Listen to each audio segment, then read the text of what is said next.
We welcome you to Orlando, Florida. There's plenty of sun, plenty of fun, and especially today, really good volleyball at Addition Financial Arena as the Omaha Supernovas take on the Orlando Valkyries. This week in Pro Volleyball Federation play, we continue to roll along with the teams ranked 3rd and 4th in the standings as we enter play today. Omaha 4-3, Orlando 3-3. The Valkyries winning 2 of their last 3. Omaha winning 3 of their last 4. So glad to have you with us. Sean Davison alongside the beach volleyball All-American at Florida State, Madison Fitzpatrick. And Madison, I went through some of the numbers for Omaha and for Orlando, and there's a lot of impressive ones. But something that's interesting is that 2 matches ago, these teams played each other in front of a professional record, 11,918 fans up in Omaha. The Supernovas won it 3-1. But Madison, this is a completely different Orlando team than the one that they faced. Exactly. Well, the last time these 2 teams played, Omaha hit 3-0, 64 digs, and 14 blocks. They played very efficiently, led by their highly talented outside hitter tandem of Brooke Nuneviller and Bethania De La Cruz. However, they didn't face Orlando's star outside Adora Anai, who's been a consistent leader of the offense. So this matchup, the Supernovas head coach, Coach Laura Bird-Kuhn, told us that a key to this game for them will be slowing down Anai at the pin. Yeah, certainly going to be a tough task, and it's proven to be one throughout the course of the season. Just a couple of weeks ago, in fact, Adora Anai named the Pro Volleyball Federation Player of the Week. And Madison, I've mentioned her, you've mentioned her, Coach Kuhn mentioned her. Clearly, Adora Anai has to be one of the players to keep an eye on here this afternoon. Who all, in general, do you think is going to factor heavily into this one? Well, joining Adora Anai out at the pin for Orlando is Jill Gillen, and if you've been watching the Pro Volleyball Federation, you have definitely heard her name as well. She's only 5'7". She was drafted out of college, out of the University of Arkansas. She led Arkansas to their first ever Elite 8 appearance, and now she's coming off 21 kills, 10 digs, and hitting 3-2. So although she's 5'7", she skies. I'm pretty sure she jumps, touches about 10 feet every single time she hits. She's a force to be reckoned with out there on the pin. How about for Omaha? All right, so for Omaha, we've got Brooke Nuneviller. She's a member of the 2023 USA national team. She played professionally in Turkey during the 2022-23 season, but before that, she was an absolute standout at Oregon, a 3-time All-American, a 4-time All-Pac-12 selection, and she's the only player in Pac-12 history to record 1,500, still a lot, plus digs, kills, and 2,000 plus digs in her career. She just goes to a different level every single time she stands out on the court. She's very intense, and she most recently just recorded her 5th double-double of the season with 13 kills and 16 digs. What are you most excited to see here this afternoon? Well, we talked about it a little bit before, but the pins. This is going to be a battle of the pins. For Orlando, we've got Adora Anai coming off 18 kills and 20 digs. Jill Gillen coming off 21 kills and 10 digs. And then for Omaha, we've got Brooke Nuneviller, who I just spoke of, coming off 14 kills and 14 digs. And Bethania De La Cruz, who I didn't mention before, but 22 years of professional experience. She's a 2-time Olympian for the Dominican Republic, a 2-time MVP of the Dominican Republic League. She leads the league with 19 aces through 7 matches, and she set the record for most aces in a single match twice this season. So obviously we're going to be very pin hitter heavy this match. Well, that's what we'll be keeping an eye on, and let's take a second to hear from Orlando's head coach, Amy Pauley. I just chatted with her a few moments ago. Back to the pregame show, everybody. Sean Davison here alongside the head coach of the Valkyries, Amy Pauley. And Amy, I know you're coming off of a big win at Las Vegas. Winning in this federation, incredibly tough. Doing so on the road, I know even more so. What do you take away from that win?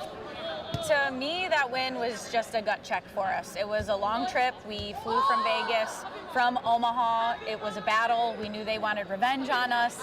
They're getting better every match. Every team is getting better every match. And so to get a win, one, is big, and to get it on the road is even bigger. Those don't come easy.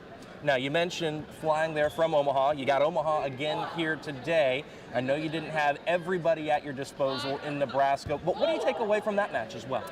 I think just some key adjustments we need to make defensively. We thought it wasn't one of our better blocking and defensive matches. It took us probably until the third set to really start to figure out their speed, some of the things that they wanted to do against us, which was different than what they've been doing on the past few matches. And so I think today we're a little better prepared and a little healthier.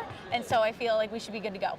Gotcha. Well, a player who has been healthy for the most part this year and has been tremendous is Adora Nye. I know you and I have talked about her, but can you just sort of describe to the folks at home where her level is? Adora is a very special player, I think. She takes up a lot of space on the court. She's skilled in everything you want from a 6 rotation outside, and so she doesn't really have any holes in her game. She's a great passer, she's a great defender, she can block, she can put the ball away when we need her to, and when her serve is on, it's, I think, one of the best serves in the league, and so we're really lucky to have her here, and I think that she is the example of the level that we want to continue building this league off of, because she is truly, I think, one of the best players in the U.S. Couldn't agree more.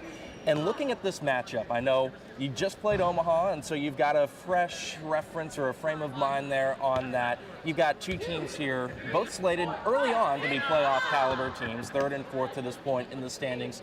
Big matchup. What are some things that you need to see from your team here today to perhaps come away with a win? We need to slow down their outsides more. I thought Brooke and Betty went off on us, which is like the easiest way to put it. We couldn't slow them down, and part of that was our blocking. We had a new right side playing. I thought Mel and Z both stepped up to the plate, but it was a change for us not having China out there, who is an exceptional blocker, and it's really easy to play defense behind her. So that's the biggest takeaway for us, is to slow those outsides down. We contained everybody else, we thought, but we really got to get hands in front of them more. All right, sounds good. Well, we look forward to that, and we'll be back as we get set to get this matchup between Omaha and Orlando. Go Valks! Thanks, Coach.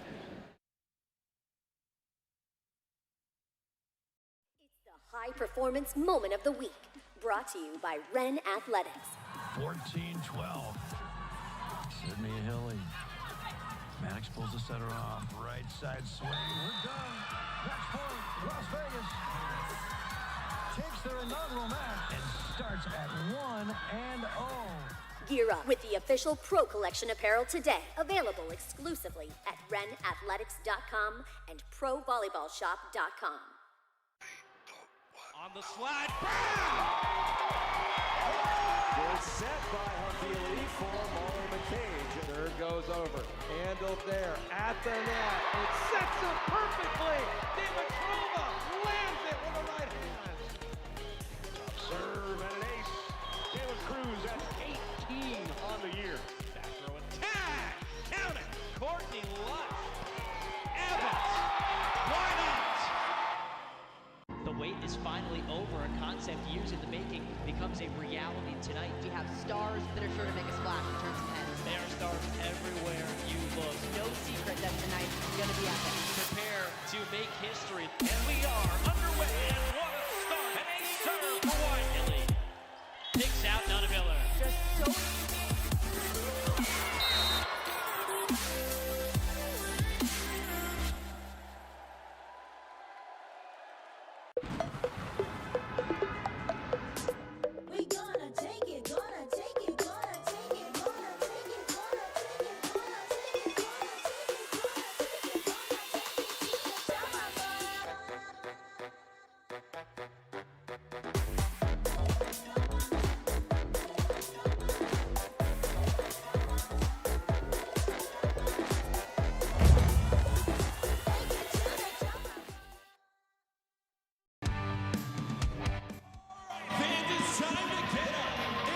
Well, we've talked about some of the key contributors. We've talked about what we're excited about. We've heard from Amy Pauley. We've introduced the starters. We've sung the anthem.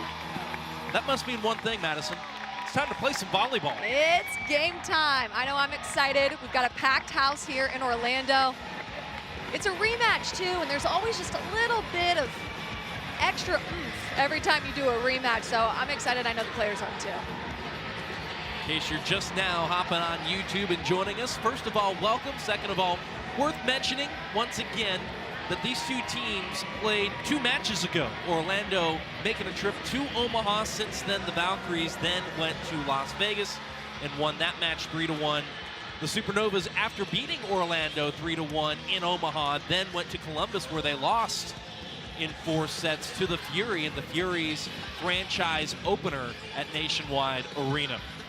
I want to take a second to introduce all of you at home to our referees. Bill Stanley will be the R1 or the up referee, and then Landry Humsher will be the down or the R2 this afternoon for the Pro Volleyball Federation. In case you're new to the Federation in general, there will be no lines judges. We've got Bolt 6 technology, which if you haven't seen it yet, I'm sure we'll show it to you at various points this afternoon. Hopefully not too terribly often. We want it to be a match that we don't need to go to review too terribly much, but we'll check in with it, and it will actually handle the in-out calls on its own. And so we look forward to seeing what this afternoon has in store for us as we get set to get this matchup started. Wilma Rivera, who runs the offense for Orlando, starts things off to serve it in for the Valkyries. Off we go at Addition Financial Arena. And a quick set to the middle, dug out by Wilma Rivera. Out of system ball for Adora Anai. Back row attack, De La Cruz. Anai dug up by Betty. One-handed dig, Jill Gillen. What a start to this match. Off the block, Shani Teeler got a hand on it. Off speed, it's still up. Michaela White and Orlando strike first. Well. If that's how we're going to start out of the gates, what do we have in store here, Madison? Exactly, and that's a perfect example of how big the pin hitters, the 6 rotation players are in this matchup. Jill Gill had a dig in the back row. Betty De La Cruz had a couple digs. We're going to see long rallies because of how talented these 6 rotation pin hitters are. Joining Rivera, who goes back to serve once again, Adora Anai, Michaela White, Ishani Teeler, Jill Gillen, and Kaz Brown, the starting 6 for Orlando. Back the other way, a side-out kill for Omaha. We'll go ahead and introduce you to their starting 6 as well. Nadi Valentine Anderson, Brooke Nuneviller, Christina Vuchkova, Jess Shaban-Landsman, Batania De La Cruz, and Tori Dixon, the starting 6 for Omaha.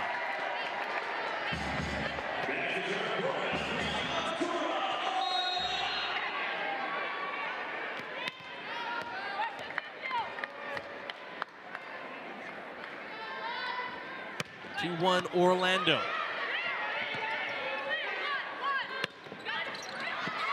Back row, and Michaela White had it sniffed out at the net. Number 9 in White. I'll tell you what, Madison, at times we've really seen Orlando's middles take over matches. Definitely, both Michaela White and Kaz Brown, very technically sound middles. Obviously very experienced middle blockers. And right there, one-on-one situation, she put that ball straight down. And a quick kill in response. Christina Vuchkova out of the middle for Omaha. Just came to the team a couple of weeks ago, still getting those feet planted. Was off to a good start here.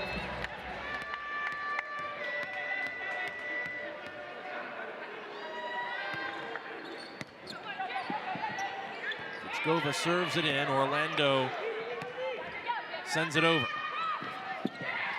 Off speed, backside. Over on 2 by White.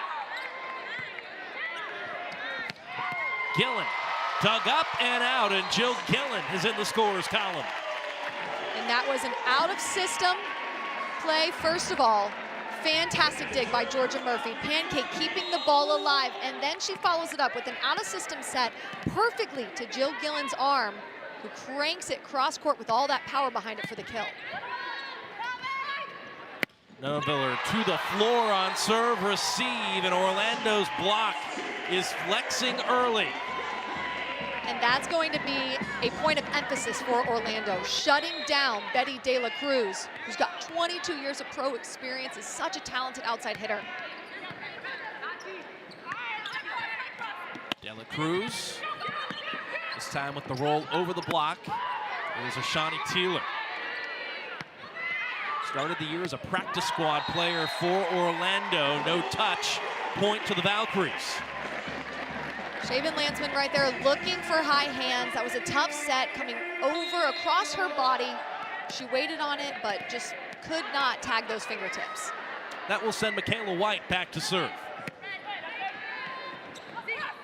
Out to Dela Cruz. White got to it. Dug it toward her own bench. Free ball to Omaha. Out of the middle, there's Dixon. Number 6, Tori Dixon, the 7th-year pro who played her college volleyball at Minnesota, gets in the scorer's column early. Yeah, Dixon's got a shiny resume right there going behind, quick set behind the setter, moving around that middle block and getting the kill. Longtime member of Team USA, Dixon back the other way, Kaz Brown into the net. That went. Another point for the Supernovas. Just Shaven Landsman going back to serve. A decorated indoor career at Iowa State, then a couple of years on the sand at LSU. Delayed call, it goes to Orlando. Jill Gillen on the attack. And we see that often, teams targeting the outside hitter, so they have to pass the ball, just like Jill just did, and then come up to attack. But Jill Gillen has great ball control and then uses all that momentum in her approach to get the kill. Orlando leading it by 3, 7-4 here in this first set. Over on 2. Smart shot by Nati Valentine Anderson. There's a lot of really talented setters across the Federation. And Madison, I'd submit to you that Omaha's got 2 of the best of them. Oh, they definitely do. Valentine Anderson, standout at FIU, 4-time best setter of the year in the Puerto Rican League. I mean, her resume is just as shiny as anyone else's, and right there, her being very offensive-minded. Sydney Hilly on the bench for Omaha. They've rotated both in and out of their 5-1, gone 6-2 at times. The attack error there by Orlando, point to Omaha. And I like that Orlando is setting the back row early, trying to establish the back row and their middles to free up the pins, but there that ball just a little long. Yeah, I think it was interesting chatting with Amy Pauley and Coach Bird for Omaha. Both of them mentioned the other team's pins. And we see that a lot, we hear that a lot, but that was the first bullet point on the scouting report, was how often they set their pins. Exactly, we've got 4 really talented outside hitters facing off today. So it's going to be important, like I said, to mix up that set, to spread out that set, to hold that middle blocker accountable and try and create some one-on-one situations for the pin hitters. Well, on the slide, that was Tori Dixon with yet another kill early, and that's something that Bird mentioned about her Supernovas. You gotta get these middles going. Exactly, and Tori Dixon very efficient. Coming off 7 kills, she hit 5-0 last match. So if they can get her the ball, she's going to score. Omaha's questioning whether or not, I'm sure that ball caught Jill Gillen on its way out. As it stands, it goes down as a tooled block for Gillen.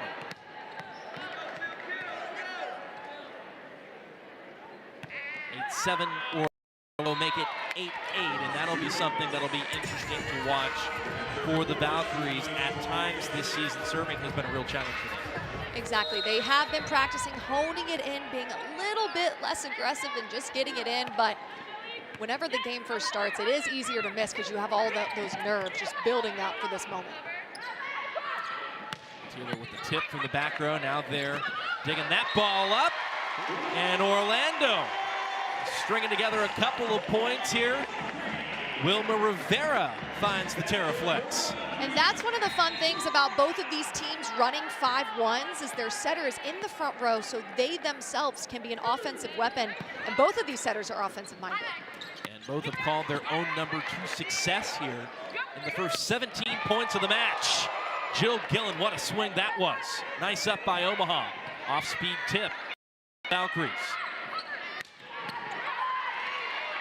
Dela Cruz going to work in the back row, making it count, but the tip is rejected by Orlando. They win another one. Yep, that tip just needed to be a little bit higher and a little bit farther back, right over the block, but Michaela White held in the air nicely. Kiss off the tape for Kaz Brown, who goes back to serve. That's still up, but would have taken 4 contacts to get over. point Omaha. And that's how good Brooke Nunneveller is. The tip got denied, so she does it again. She finds the open court. She's got such great court vision and court awareness. Nunneveller, the Oregon Duck, who started her career in Eugene as a libero, transitioned into being an outside hitter. 2,000 digs, 1,500 kills, the first and only player in Pac-12 history to accomplish that. Here she is sending the free ball over. Tight to the net. Omaha comes out with it. Oh, what a play by Teeler. Both teams scrambling. It goes to the Supernovas. Let's take a look at this. Off of the block, reaching, diving, keeping the play alive. The plays and the rallies are longer. We've seen it throughout the entire Pro Volleyball Federation. It's because the skill level is just that high. Out to the pin, Anai with the tip. Back row, De La Cruz. Another off-speed tip by Anai. And that was just about as sharp cross of a tip as one could possibly do. 2 blockers on her. Very talented middle right on her. She identified the hands and tipped away from it, finding the open court. Airtight first set. Orlando's led by as many as 3. Wilma Rivera found the end line. Ace serve. Wilma Rivera has such a difficult topspin to serve receive on. Look at how close this is, just painting the back line. And with the benefit of Bolt 6 technology, we can definitively say picture perfect work for Wilma Rivera. Out to the outside, excuse me. Jess Shaban-Landsman with the kill of her own. She had one earlier in this set, has another one there, number 10. Shaban-Landsman does a good job hitting off the high hand. She's very tall, she's 6'2". She reaches really high and contacts that ball at its highest point every time. And there you have it. Omaha's block was ready. Vuchkova was primed for Michaela White. Yep, and that set just a little too low and a little too far past Michaela White's right hand, causing her to miss. So misconnection. Vuchkova was also there on the spot. What a play by Kendall White, nice up. De La Cruz looking cross court, missed it.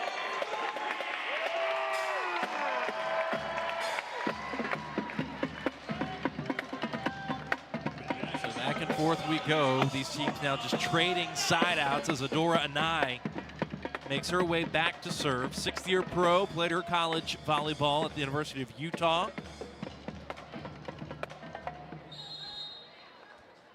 Won gold with the U.S. national team at the 2018 Pan American Cup.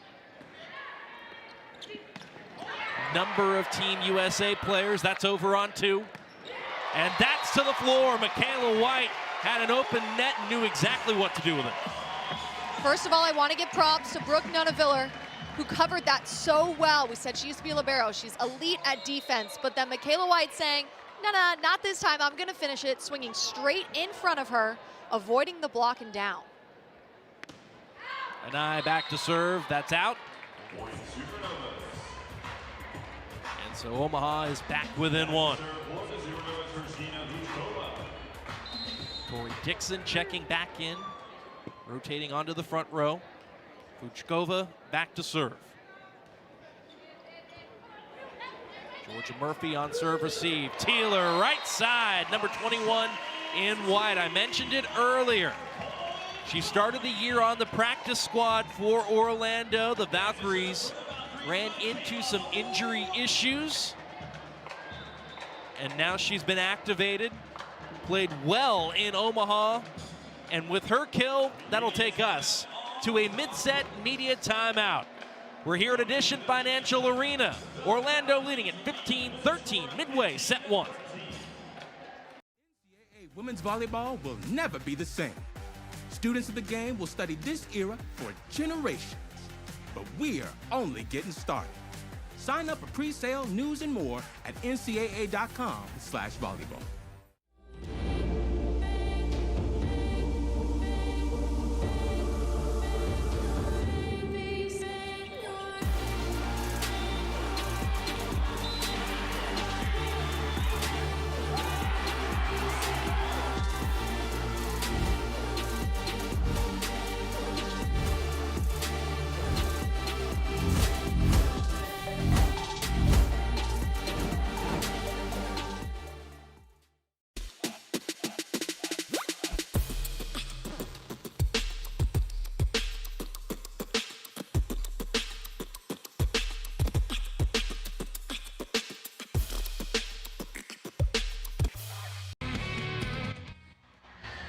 Nice crowd on hand for a Sunday afternoon in Orlando, Edition Financial Arena on the campus of UCF.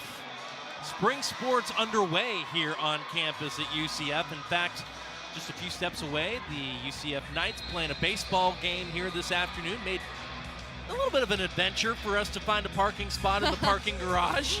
But we're happy to be here. We're happy to have you guys along for the ride with us. We're still getting going here in the city of beautiful Orlando. The homestanding Valkyries check in at 3-3 as they take on the 4-3 Omaha Supernovas. It's Orlando who leads 15-13 midway through set one. We're on the backside of that midway media timeout in each particular set. First to 25, win by 2 for set 1 through 4. Nunneveller on serve receive. Back set here, off speed, well placed. That'll work. And that was well placed, and I'm not even sure if she meant for that to be a perfectly placed roll shot, but sometimes that's the best. Mixing up your shots and finding the open floor. Variety is best because it doesn't allow the defense to get in a rhythm against you. Jess Shaben-Landsman, that's an ace serve. What a first set for Jess Shaben-Landsman, who came out of retirement to join the Pro Volleyball Federation. Now she's the starting opposite for the Supernovas. Yeah, she has a really cool story. She was at Iowa State, and then played beach volleyball at LSU, went into retirement, and now is back and seemingly better than ever. Boy, and I'll tell you what, this is a tremendous run for Omaha, who trailed by 2. They lead it by 1. 3 points in a row. Shaben-Landsman back to serve once more. Nice pass, Gillen off the block and out. And that's a very impressive swing because she did have both blockers on her, and Dixon, very tall, very intimidating up there in the middle. But that's one thing that Jill Gillen does well as a 5'7" athlete. Rises up as high as she can, contacts that ball at its highest point, and then powers through to tool the block. Interesting here, you can dress up to 2 liberos here in the Pro Volleyball Federation, and for a while Paula Sarame was in the second libero jersey for Orlando. They're using her in a DS serve specialist type role, and my goodness, Jill Gillen is a spike specialist, it seems, here over the last couple of points. And Jill Gillen, she has a lot of power, yes, but she has a lot of angles as well and shots. She mixes up her offense to keep the block guessing, and she gets double-digit kills in every single pro match she's played so far. Tanya Dela Cruz kept up by Sarame. Dixon on the slide, dug up by Anai. Nice pass. Gillen off speed. That's another kill for Jill Gill. Let's first admire this dig. Up off the ground, saving it. Paula Sarame doing everything she can to keep the play alive. And then Jill Gill, like I said, mixing up those shots, having a variety, and not letting the block get too comfortable with anything she does. Positive contribution for Paula Sarame checking in. We haven't seen her a whole lot, but a nice run of points there for Orlando. The service error brings Omaha back within 1. It'll send Dela Cruz back to serve. Good looking serve there, well passed by the Valkyries. Jill Gillen off the block. Omaha digs it out. Now cross court, Nunneveller missed it. Yeah, it looked like that set was maybe just a little bit behind Nunneveller. She wasn't able to get on top of it and snap like she would want to. In case you're just joining us, it's been a pretty tight first set. Orlando is led by as many as 3. Their lead now down to 1, and so back and forth we continue to go. That 19-17 edge, as large as the lead had been there for some time for Orlando. They also led by 2 at the midway media break. Dixon going back to serve, and that's an ace. Second ace of the first set for Omaha. It's a great flat float serve by Dixon. Moving and dropping at the last second. That's one of the advantages of the float serve, is how much it moves in the air before it hits the ground. 10-year veteran of the U.S. national team. She was an alternate in 2016 and 2020 in each respective Olympic Games. Oh, Sarame got there, but there was nobody to cover. Point to Omaha. And to keep that play going, that was a good block touch by Buchkova. Allowing her defense to run in, dig it up, set Noneveller. Now we've got ourselves a very close game. Orlando down by 1. Timeout by the Valkyries. We will take it with them as Omaha enters the red zone here in Orlando. It's finally over. A concept years in the making becomes a reality tonight. We have stars that are sure to make a splash in terms of heads. There are stars everywhere you look. No secret that tonight's going to be epic. Prepare to make history. And we are underway. And what a start. And a serve for Whiteley. Picks out Noneveller. Just so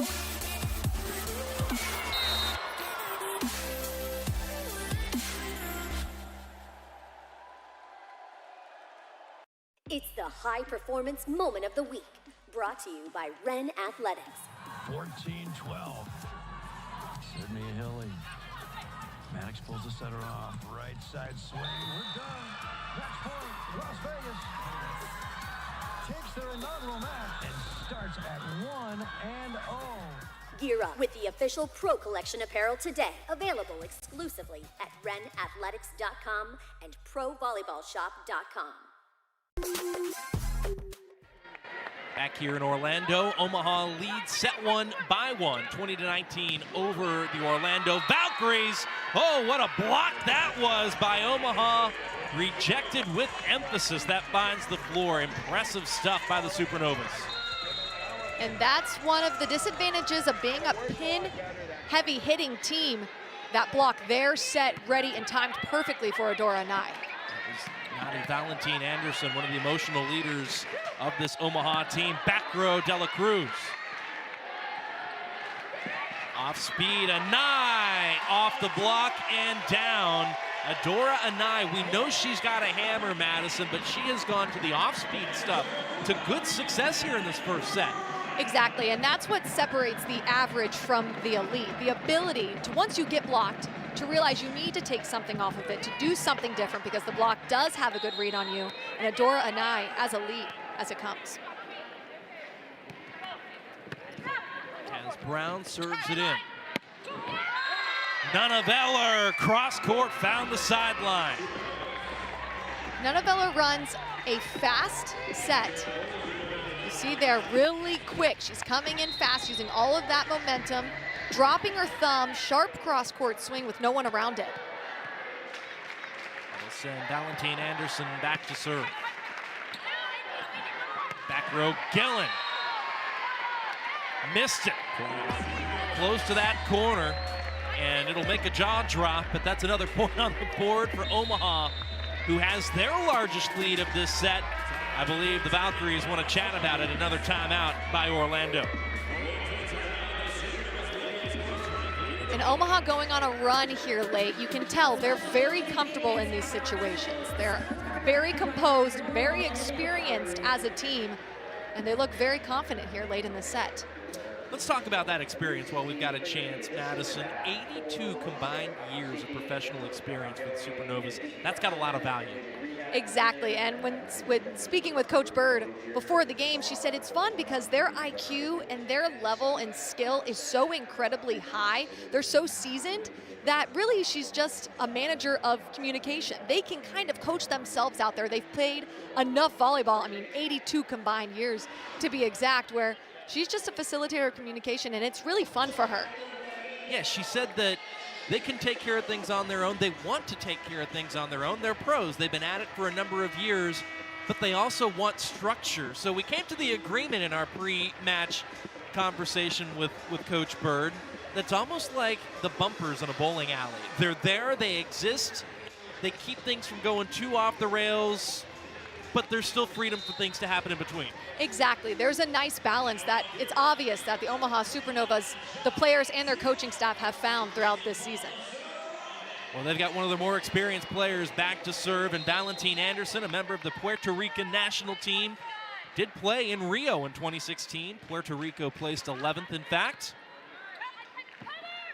Orlando with an opportunity. Anai off speed, why not? That's been the bread and butter for her here early.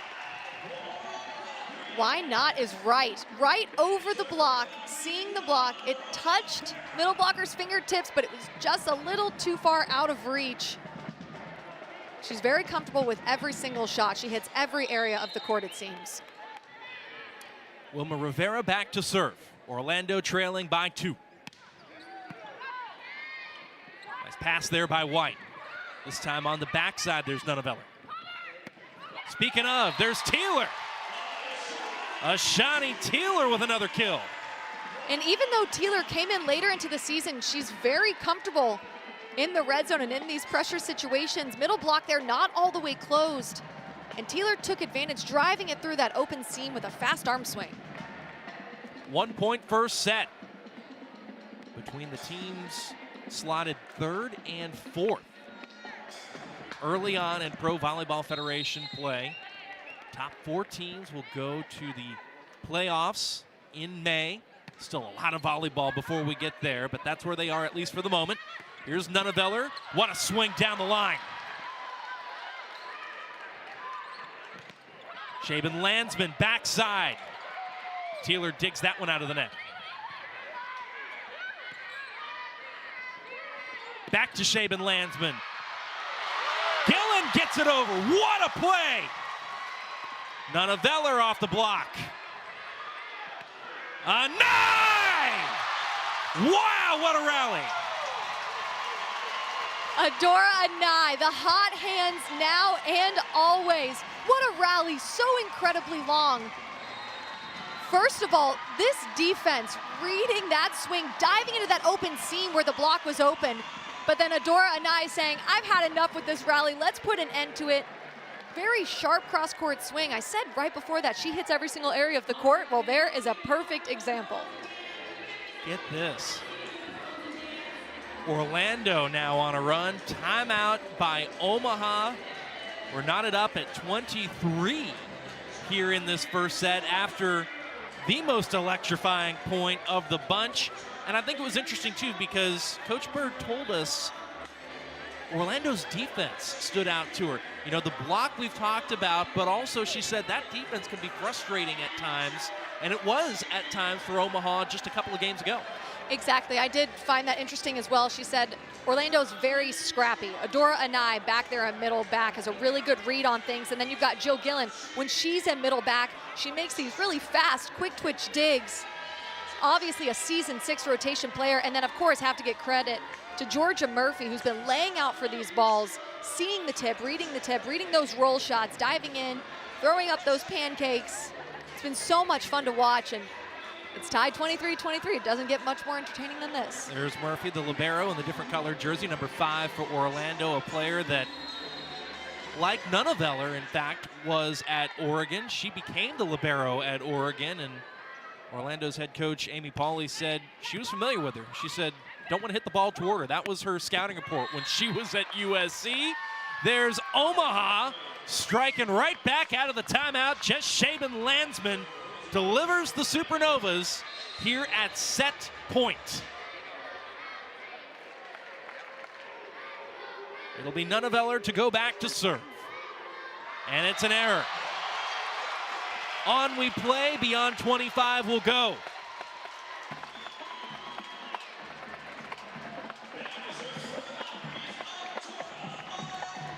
Adora Anai back to serve.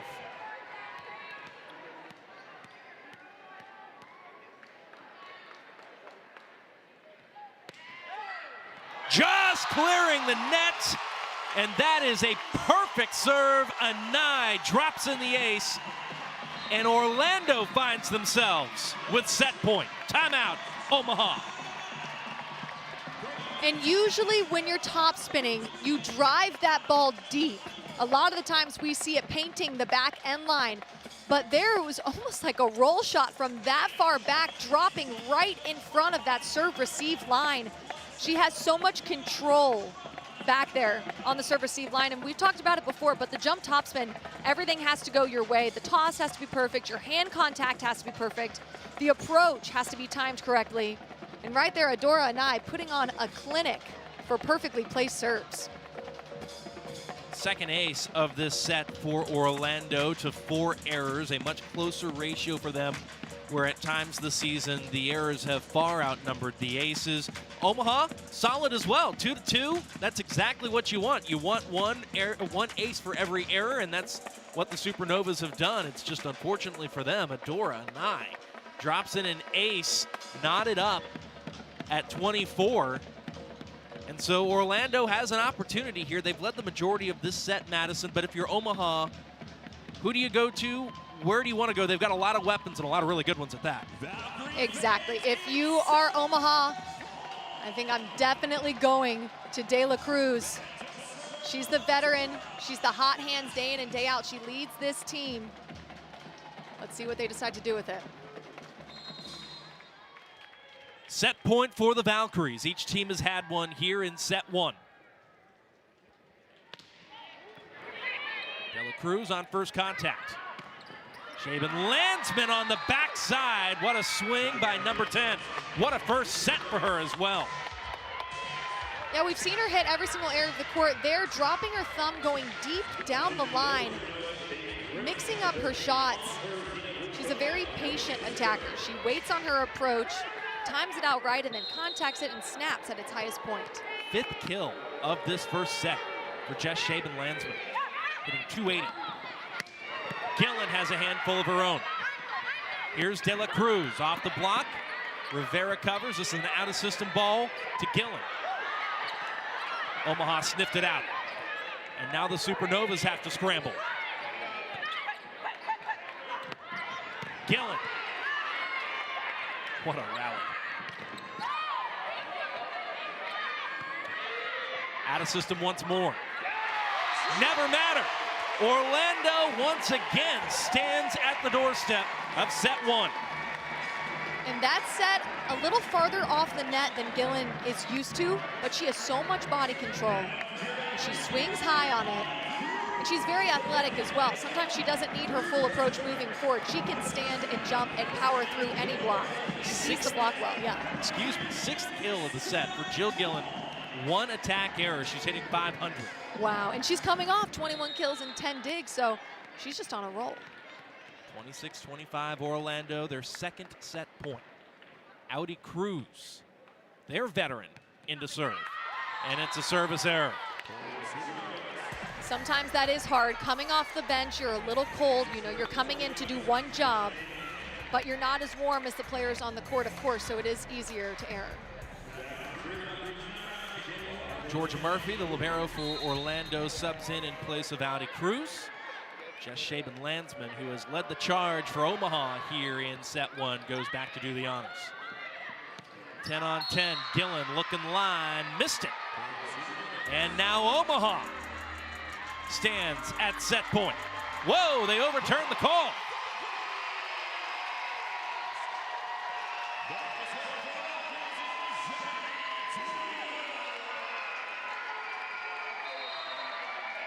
And we're gonna head to the monitor.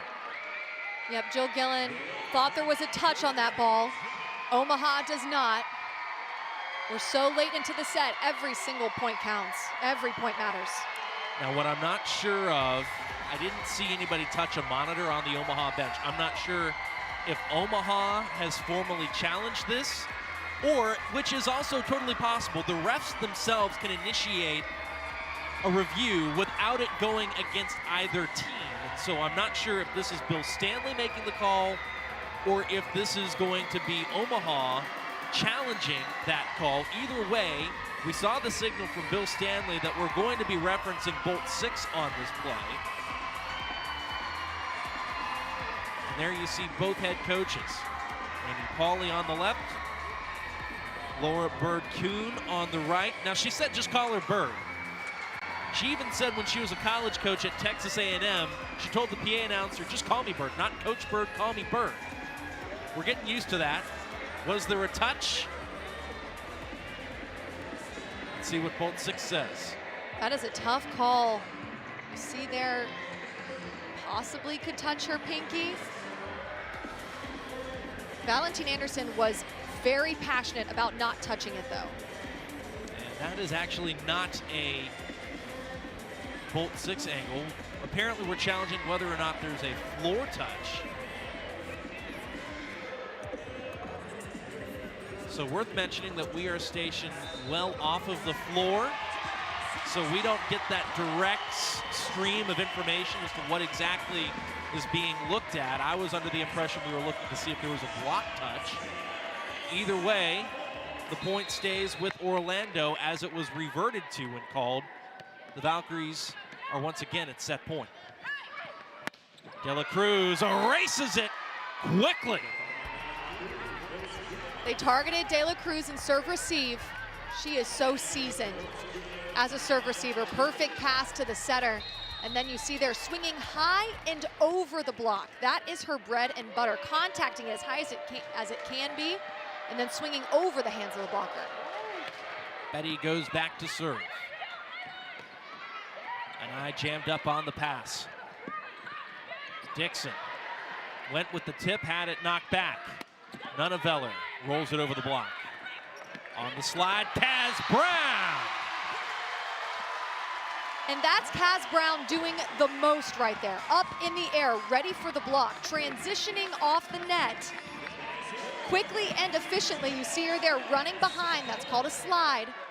And then seeing the open court and tipping to it. 28-27, Orlando. Another set point for the Valkyries. White on serve receive. Dixon on the slide. Murphy got there. Nunneveller off speed. Teeler tried to get there with the right hand, couldn't quite. Smart shot by Brooke Nunneveller. Yep, really good job seeing the open court, tipping it over the block. And that's what makes her so good. She'll drill a couple cross court, get the defense comfortable, and then just sneak in a tip. Dixon serves it in. Anai hit it into the block. It came back out to Orlando.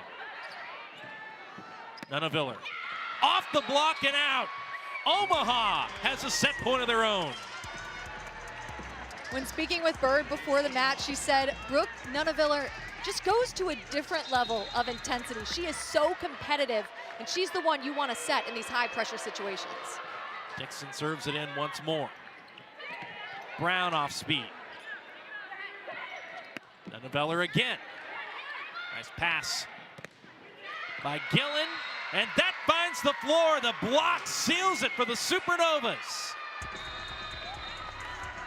What a first set here at Addition Financial Arena. Omaha comes on the road and wins the first one, 30-28.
boys. Let's go celebrate now. Let's go.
back here in Orlando. As we take a look at the numbers through set one, you're going to see a lot of striking similarities. Nothing particularly lopsided aside from that last one where, in terms of opponent errors, Omaha just played a little bit cleaner than Orlando, and in a tight first set, that makes a world of difference, Madison. Exactly. I mean, both teams, it was back and forth, neck and neck the entire time. Omaha middle of Vuchkova doing a good job at putting pressure on the pin hitters. That was one of the difference makers in that first set. The Supernovas won set one 30-28, and Orlando runs the middle immediately. A nice pass to open up Michaela White. It's amazing how easy it can look when you get that perfect pass. And that's why your middle hitters are your most efficient. When the pass is there, that setter hitter connection, when it's on, your middle hitters are very terminal. The set goes out to the right pin. Shaban Landsman goes off speed, and that is enough. Omaha equalizes at 1. That's Shaban Landsman's 6th kill. She's been very consistent. They've done a good job working her into the offense and setting that pin regularly. Kristina Vuchkova back to serve. Induces the overpass. And a free ball. Oh, what a swing! Shaban Landsman is on a heater here in the first set and a couple of points. And that was a good situation for Shaban Landsman, a one-on-one situation where she cranks it cross-court, dropping that pinky. Dixon, the Supernovas middle, doing a good job at holding Kaz Brown on her and allowing that one-on-one situation. Shawnee, too, that got her bell rung there. Ball came flying up into her face. There she is, responding with a kill of her own. That'll feel particularly good as she's still wiping that ball to the face off. And that's a great way to respond. Dixon there just a little late to close that block, not sealing the block enough. Dixon. And second effort got it over. Gillen hammers it off the top of the Omaha block. De La Cruz dug up by Murphy. Back row and 9. Seen a number of great rallies. Here's another one. Sharp angle off speed. Wow.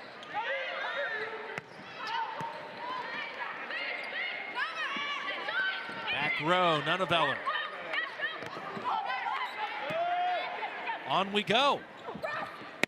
De La Cruz kept up by Teeler.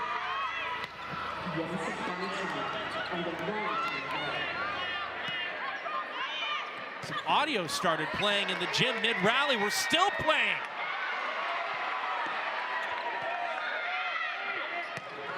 Gillen. It's still up. Oh, come on, folks. This is so good. White sends it over. Gillen again.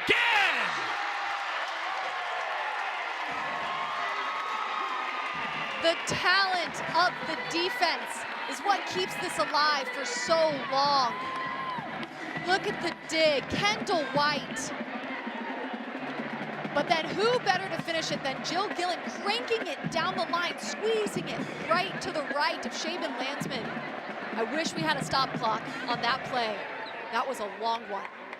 Yeah, they're wiping up multiple spots on the floor, and I think that expression on Jill Gillen's face, there was no cheer or anything there, just deep breaths, and she earned all of it. Backside Teeler.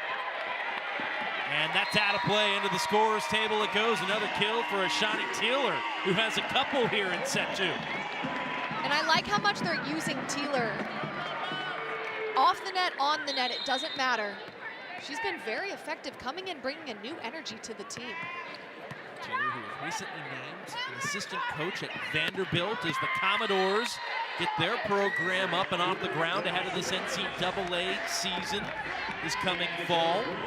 We had a chance to walk in with her and ask about that. She's fired up about getting to be an assistant coach at the D1 rank. She played her college volleyball at Kentucky. Off the quick side out, Omaha goes back to work here. Shaban Landsman sends it in. Now with the dig, Gillen skies for it at the net and tips it to the floor. And that's what you're supposed to do. Up there at the net, overpass. You have to take care of it. And that's what she does, seeing the block, not wanting to joust, so just tooling off her hands to the open court and down. 5-3 Orlando. Cruz off the block. Taylor back row. Nunneveller, same story. Gillen, why not? Joust at the net, no call yet. It goes to Orlando. What a rally, and both teams utilizing every single attacker on the court. We've seen a lot of back row sets. Some powerful swings, and right there an overpass to finish it.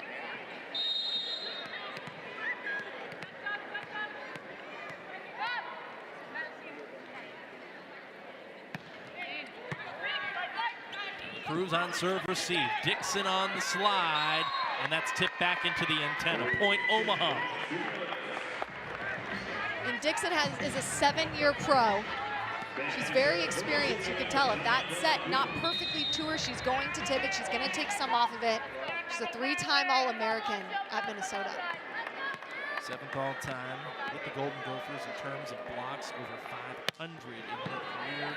Just outside the top 10 there and kills nearly 1,500. For her, off speed, there's Kaz Brown. And Kaz Brown has been coming up big defensively. She's done a good job at funneling that ball back to her defenders, but here starting to get in the groove of things offensively, tipping it over the block. She likes to run that slide, and that's what Orlando needs to pick up just to free up their pin hitters. They need to run her on the slide more. Well, they run her back to serve, and she commits the service error. Point right back to Omaha, who sends their own middle, Tori Dixon, in to serve. In addition to some of those other impressive numbers from her time at Minnesota, also tops in career hitting percentage in that Minnesota program, 369 over the course of her career. Nunneveller, wow. You know, Madison, as folks who call our college volleyball in the ACC, and I mean this is no disrespect to the ACC, there's a lot of great players that come out. You hear a lot about the Sydney Hillies, who we haven't seen yet, the Brooke Nunnevellers, who we're seeing now. And boy, everything you hear, then you get to see it in person. It's incredible. And speaking of incredible, look at Taylor just shredding down the line. I mean, and that's a back row attack from Taylor. You see her coming in, Nunneveller not there to block. Taylor seeing it, driving it down the line, and getting on top of it nicely. Nunneveller, off speed, picked up by Rivera. Out of system ball, goes to an eye. Nice pass there, Nunneveller though. Had it sniffed out by Orlando's double block. It stays up with the Supernovas. And Nunneveller puts it to the floor. I want to go back to that point I made just to clean that up a little bit. No disrespect to any conference, there's a lot of great players in other ones, but for us coming from the ACC, to get to see these great players from other areas and other programs, man, it's been a lot of fun. Exactly. I mean, these are some of, obviously one of the most elite conferences in the country, some of the most elite players that we've all grown up watching as volleyball fans. Michaela White is a name that I think a lot of fans around the country are really starting to get to know. Picked up volleyball late and made it count in her time at James Madison University, won the conference a couple of times in the CAA, transitioned into a pro volleyball career in Finland, Italy, and Romania, and now here she is in Orlando.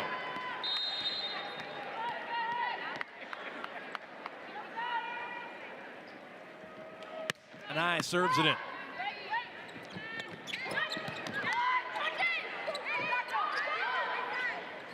Kuchkova ran around the set.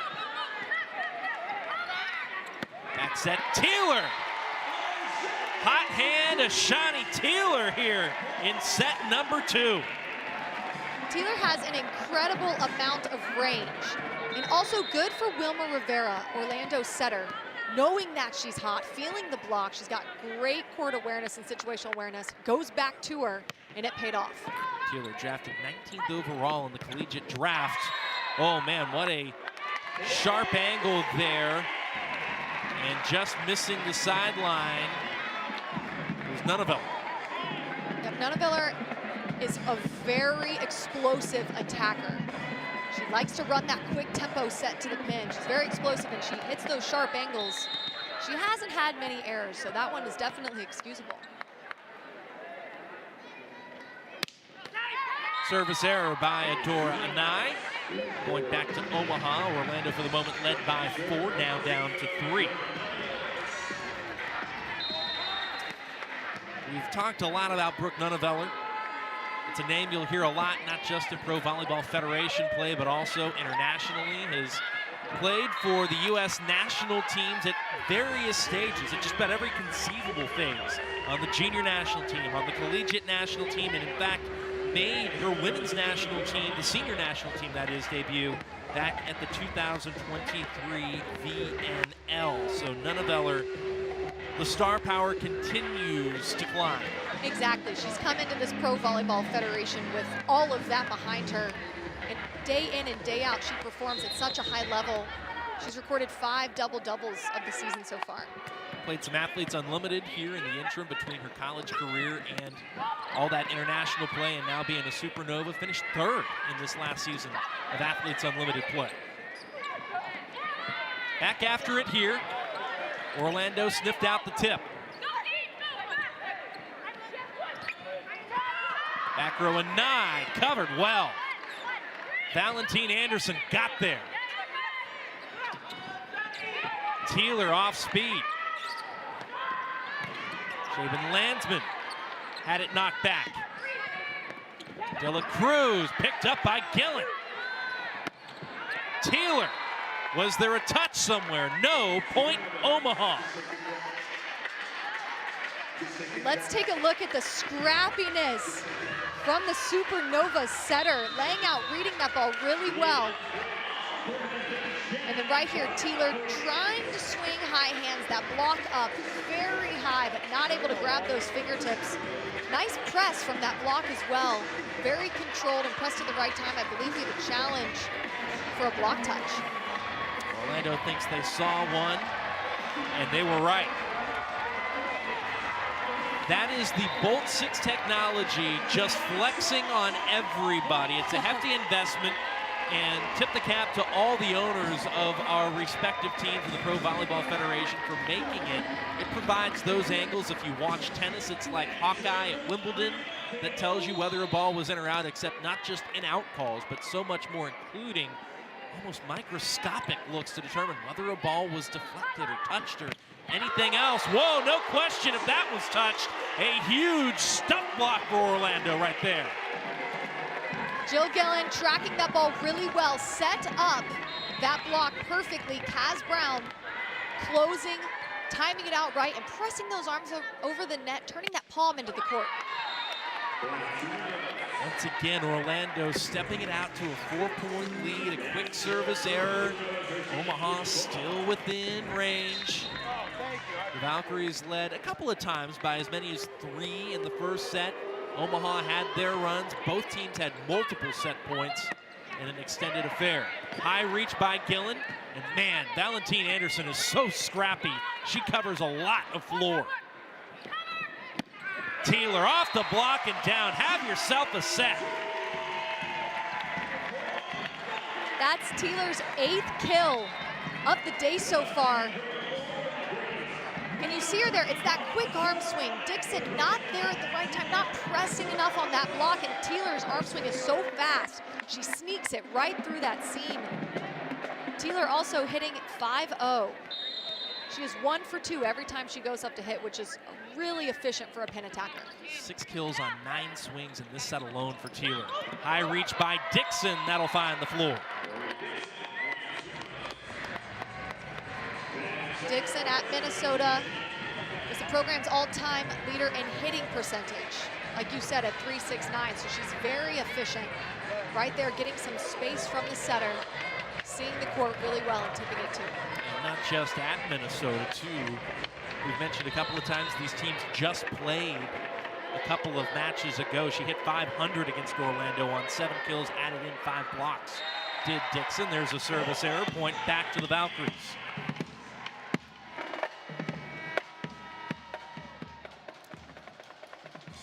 That'll take us to our midway media timeout with Orlando leading it by 4, 15-11. Our day has dawned. A new horizon is upon us. Inspired by the many who came before us, together on a path to achieve something extraordinary. Do you hear the groundswell? We are at the forefront of a revolution. Empowered, inspired, together. We didn't get here alone. This is our responsibility. We are creating a new major league on the greatest stage volleyball has ever seen. Pro Volleyball Federation is real pro volleyball. Now is our time. Communities will come together. History will be made. We are one. Today, we are inspired. Today, the light shines on us. Today marks the beginning of the next chapter. And we're writing it together. Rally with us. Back here in Orlando, crowd indulging in Sweet Caroline here. And why not? I think we talked about this a couple of matches ago, Madison. It's a classic. And I think in this particular instance, it's kind of fitting, right? Like you're up 4 points in the set, might as well belt out that things are so good, so good, so good. Because so far in set 2, they have been. Exactly. I mean, the fans are obviously loving the direction that this set is going in, but I wouldn't put anything past the Omaha Supernovas. They got into a roll late in that first set and just took control. So I'll be interested to see if the momentum switches back on their side. Well, we're getting back underway here. Jill Gillen serves it in. Orlando leading at 15-11, and their block steps up big time there. It's a 5-point lead for the Valkyries. Yep, Kaz Brown has really solid reading and timing. She didn't get all the way there to close that block, but that's okay because Dixon went cross court, and all she had to do was dive her arms into that angle. De La Cruz. What an up there by Gillen. Did everything she could just to get to it with one hand.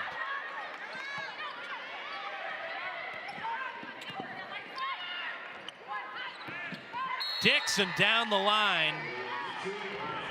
What a great looking swing there by Tori Dixon. Yep, and Kaz Brown holding on the setter, feeling like maybe she'll go over with it. That's why it's good for your setter to also be an offensive weapon. It holds that middle, keeps them accountable, freeing up Dixon for a one-on-one situation, and she is so incredibly efficient. She can see the block and swing around it really well. Dixon, a player who as a pro has played in Italy, Japan, China, Turkey, and in Azerbaijan. Meanwhile, Bethania De La Cruz goes back to serve. On the slide, Brown, and boy, I'll tell you what, that has got to be something that Orlando talked about, Madison. Both teams really want to get those middles going, and Kaz Brown has certainly done so here over the last handful of points. Exactly. She's another one of those players that when she goes up to attack, it's usually a kill. She's got a lot of range. She's also very tall. She contacts that ball at a high point. That one swinging off the hands and down the line. But just they're not able to get that serve in. Omaha only down by 4 now. It sends Dixon back to serve.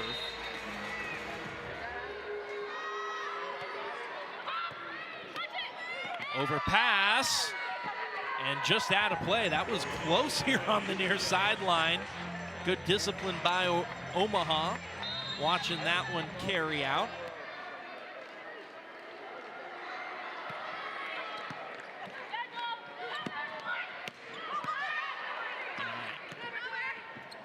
And now Nunneveller. Oh, here's that run. Here comes Omaha right back. And Nunneveller there going down the line, swinging high and over. And also I need to give credit to Dixon, who's a middle in 6'4", but she read that ball and dug that ball, keeping that play alive and giving her team that point. Well, Omaha's won 3 in a row. The 5-point Orlando lead is down to 2. Timeout here at Ad 5.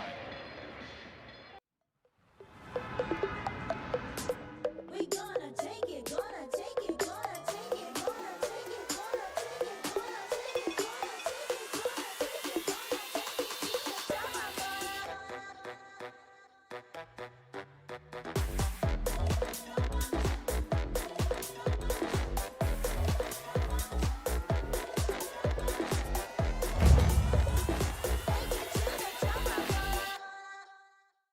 wait is finally over. A concept years in the making becomes a reality tonight. We have stars that are sure to make a splash in terms of heads. There are stars everywhere you look. No secret that tonight's going to be epic. Prepare to make history. And we are underway. And what a start. And a serve for Whiteley.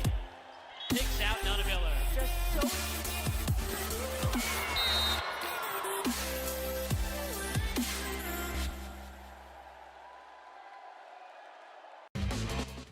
Back underway here in Orlando, where Adora Anai sides out. That's a much-needed point for Orlando as they stem that Omaha momentum. And Adora Anai has a lot of success hitting in that 5-6 seam over the block deep to that corner. Rivera will go back to serve it in. Tanya De La Cruz on serve receive. Nice job there by White picking that up. Back row, Gillen had it sniffed out by the double block. This time off the edge of the block and down, Adora Anai with another kill. And Adora Anai finding those arms of Vuchkova, who was on her way down instead of being up in the air pressing when she contacted that ball. And after that three-point run by Omaha, Orlando responds with a couple of their own, both off Adora Anai, no less, who did not play when these teams met a couple of matches ago in Omaha. Boy, that's a great serve by Wilma Rivera. White just sends the free ball over, no other option. Teeler off the block.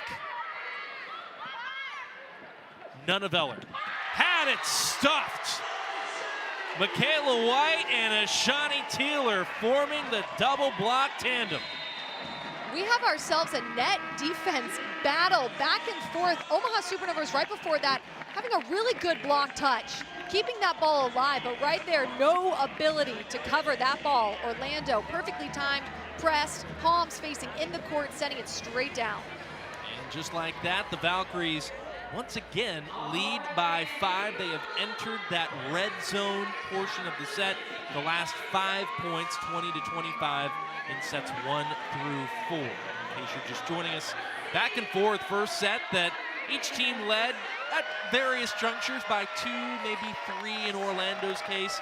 Each team had multiple set points. In fact, Orlando themselves had 4 in that first set, a couple at least for Omaha by my count, and they cashed in their latest attempt with set point in hand by winning at 30-28. So that's how we got started. In fact, Madison, the first point out of the gate was an extended rally, and it's really set the tone for what's been one heck of a match at this point. Exactly, it's been back and forth. No doubt it will continue to be this way. Here in set 2, something to note, Orlando just being a little bit more efficient with their attacking, finishing those plays and rallies at more of an efficiency. They're hitting at 3-6, whereas Omaha hitting at 11.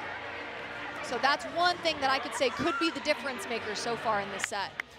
One thing I also want to mention too, because Omaha's got Bethania De La Cruz on their team, 22-year pro career, one of 3 Olympians on that Omaha roster who can absolutely light it up offensively.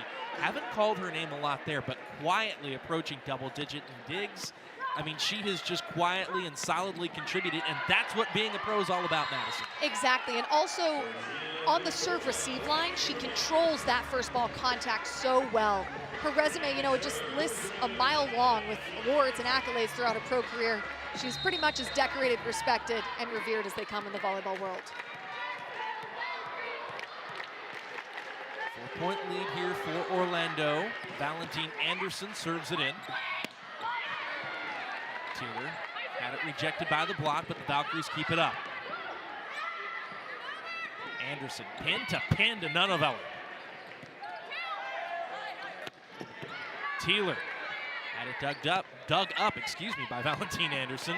And there's another stuff block. Boy, when Orlando gets it going at the net, it is hard to slow down the freight train. Exactly, when Orlando's middles have a solid read on the ball and are there, They are so effective and dominant at the net. And then just look at the passion and the enthusiasm from the middle. Michaela White wanted that one.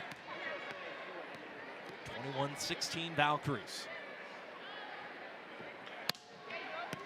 And I with an ace already, goes cross court. And Shaban Landsman had it knocked back by the block. Teeler had those hands up there, rejected it in play, and Coach Bird calls timeout once more. And that was Teeler up in the air at the right time. It's not just throwing your arms up into the air, it's pressing. It's pointing those palms into the court. There was a one-on-one situation.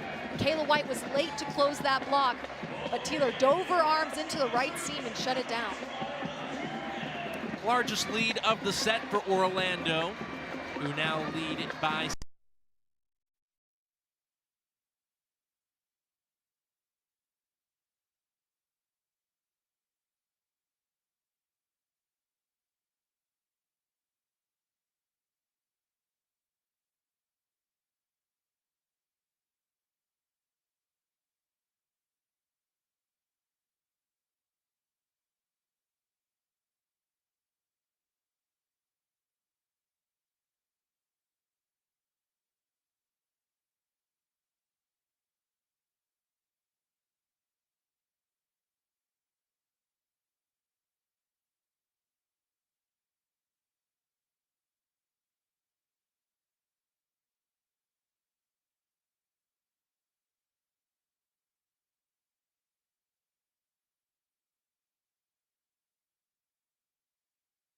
this back underway with Adora Anai. Nunneveller had it rejected again. The freight train just keeps chugging down the tracks. I mean, it really does. Orlando having such a good read, and it's the pin blockers that are doing a really good job. Michaela White not there to close, but the pin blockers reading and diving their arms into the right seams at the right time. Whatever Jill Gillen touches, it was effective enough for a solo stuff there as the lead swells to 7. I mentioned the subs. Omaha, I believe, just brought in Allison Mayfield. Off speed. Back row, nothing doing.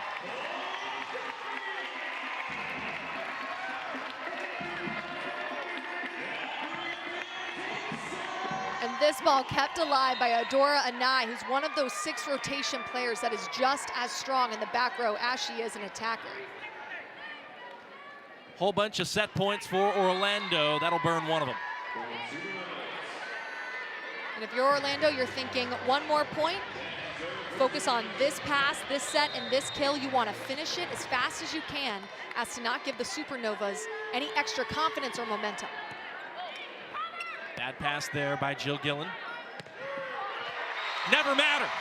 Orlando had just about everything go their way in that set, and rightfully, out of system as they were, Jill Gillen finds the floor to equalize things 1 set apiece. And Omaha not able to close it out there, but if the next set is anything like it was this set, I know we're all in for a treat. We'll be back at the intermission after these messages.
boys, let's go celebrate now. Let's go.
The high performance moment of the week, brought to you by Ren Athletics. 14-12. Sydney Hilly. Maddox pulls the setter off. Right side swing. We're done. Match point. Las Vegas takes their inaugural match and starts at 1-0. Gear up with the official Pro Collection apparel today. Available exclusively at renathletics.com and provolleyballshop.com. On the slide, Good set by Hakili for Molly McCage. Third goes over. Handled there at the net. It sets up perfectly. Dimitrova lands it with a right hand. Serve and an ace. Taylor Cruz at 18 on the year. back throw attack. Count it. Courtney Lutz. Evans. Why not? The wait is finally over. A concept years in the making becomes a reality tonight. We have stars that are sure to make a splash in terms of heads. There are stars everywhere you look. No secret that tonight's going to be epic. Prepare to make history. And we are underway. And what a start. And a serve for Whiteley. Picks out Nana Miller. Just so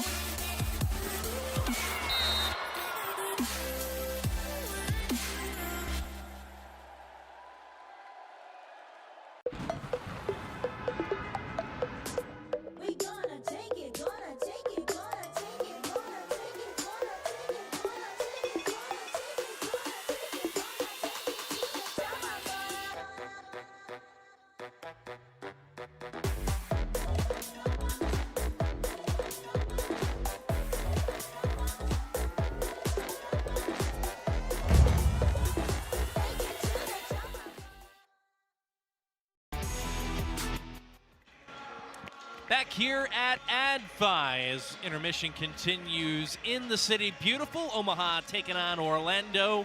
First couple of sets full of potential highlights, and I think, Madison, we're going to go ahead and take a look at a few of them here this afternoon. As I mentioned, plenty to choose from. It's been a highly entertaining match as we see how we got to this point. Exactly, and this is what happens when you have Olympians and All-Americans and national champions all competing on the floor. We've seen long rallies. We've seen hammers painting the line. Right there you see Shaven Landsman. And then Teeler, who we talked about before the break, having a standout performance, 8 kills so far. Michaela White swinging straight through her body. It has been a power fest. It's been smart. We've seen some really crafty plays there on the slide with Dixon. One of the best to do it in the middle in the league. And of course, Nunaviller. So crafty and smart, dynamic and athletic. And that right there is a perfect way to end it, because I think that that's one of the reasons Orlando just got that set 2 win, was their net defense. Their block, so strong, so dominant. It's been so impressive to watch. Couldn't agree more. If you're just joining us here at the intermission, once again, 1-all, Omaha and Orlando. NCAA women's volleyball will never be the same. Students of the game will study this era for generations. But we're only getting started. Sign up for pre-sale, news, and more at ncaa.com/volleyball.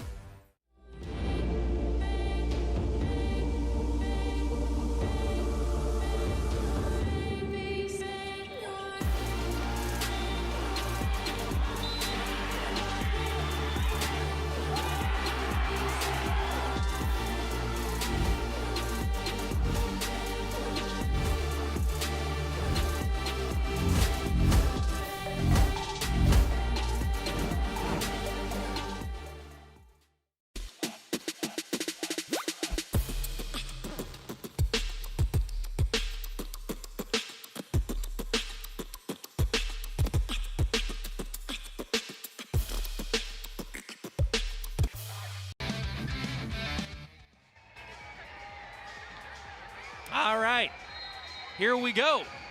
2 great first sets.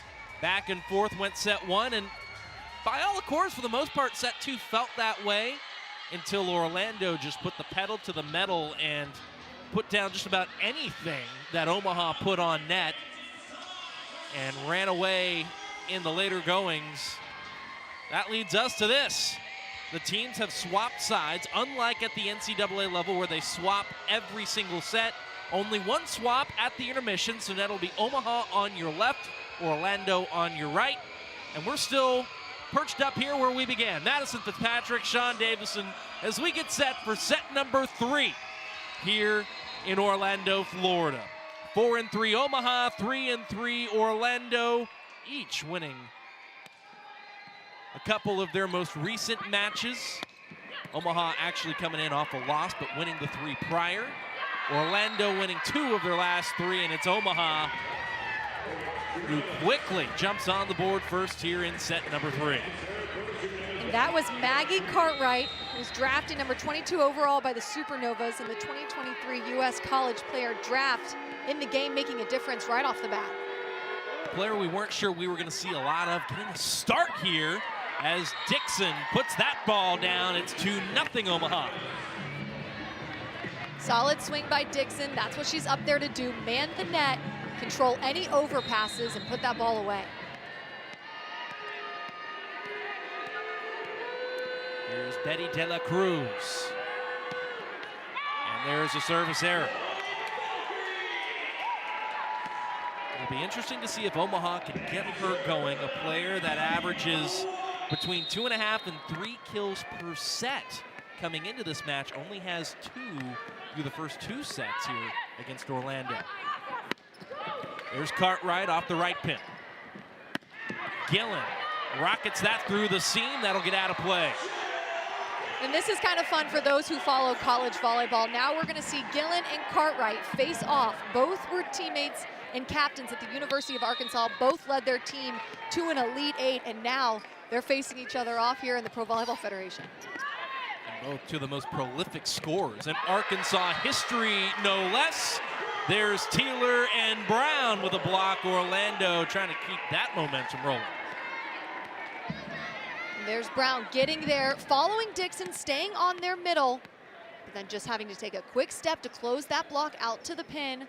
That was one of the points of emphasis. Orlando wanted to shut down Nunaviller and De La Cruz, and there they did it.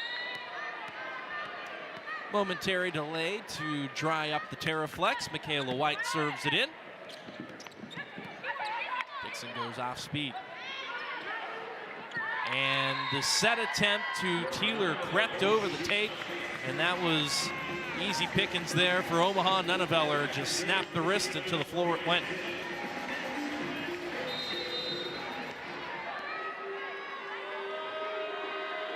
From one middle to another, here's Dixon.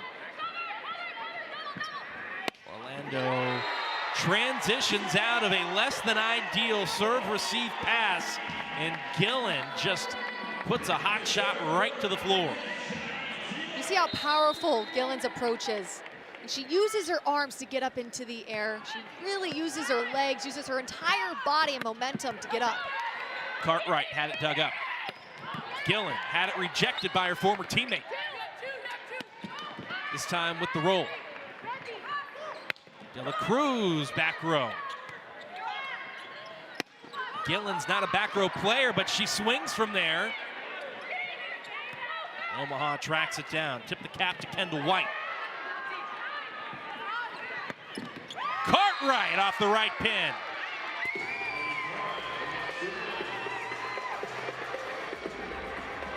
Before we get to the kill, here we see a little communication error, but Brooke Nunaviller, so athletic, so quick on defense, so experienced back there, keeping that play alive. But then Maggie Cartwright taking advantage of that open block. Kaz Brown not able to close it. Maggie Cartwright swung through that seam. 4-all, set 3. Cartwright back to serve. Gillen in transition. Murphy got there with the right hand.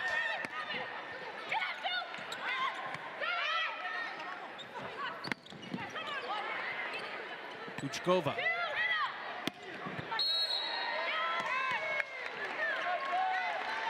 Net violation against Omaha.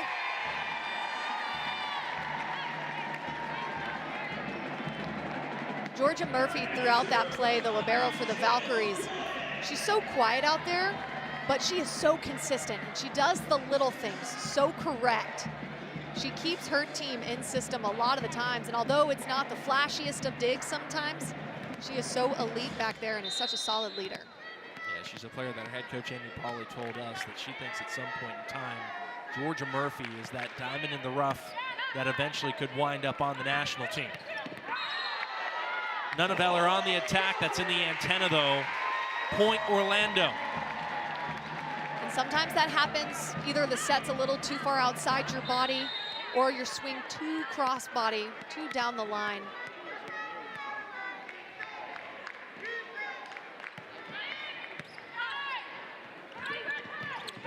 Oh, what a set. Out to Nunaviller, wow. That's one of the most fun attacks to watch, is just how quick the approach is, how explosive the approach is. She runs a really fast set, quick tempo to the pin, and is able to beat the block. Maddie Valentine Anderson with a dime out to Nunaviller. And the double contact on the back set. You'll see that happen from time to time, especially on the back set, Madison. Yeah, and it definitely is rare. They don't call it that often. But there, that ball is spinning just a little too much. This time on the slide, Kaz Brown looked cross court and missed the sideline. Would have been one heck of an angle had it found it, but alas, it does not, and we are knotted up now. Actually, Omaha pulling ahead 7-6.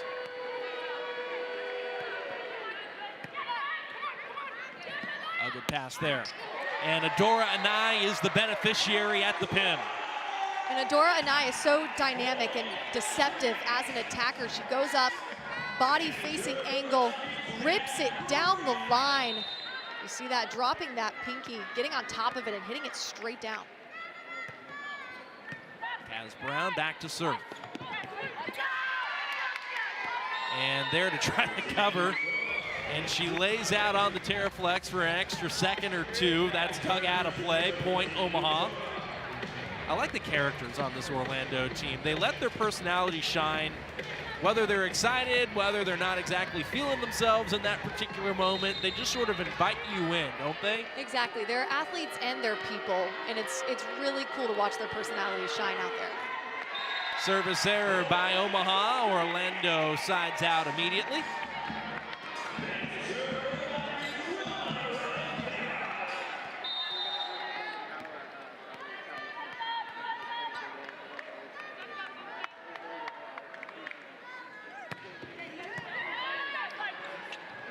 Over on two, Valentine Anderson. A four-time setter of the year in her native Puerto Rico. They play tremendous volleyball in those pro leagues in Puerto Rico, and she's the four-time setter of the year out there, Madison. Wow, I mean, that's incredible. And before that at FIU, she graduated as the all-time assist leader with well over 4,000, so she's experienced and decorated.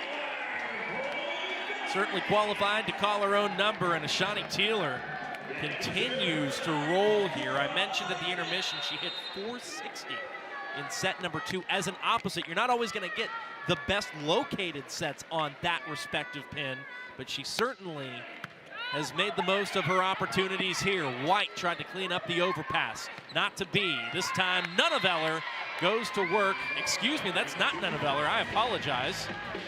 That's Cartwright going to work at the pin. And that was Cartwright going a little off speed, short, dropping it right in front of the libero.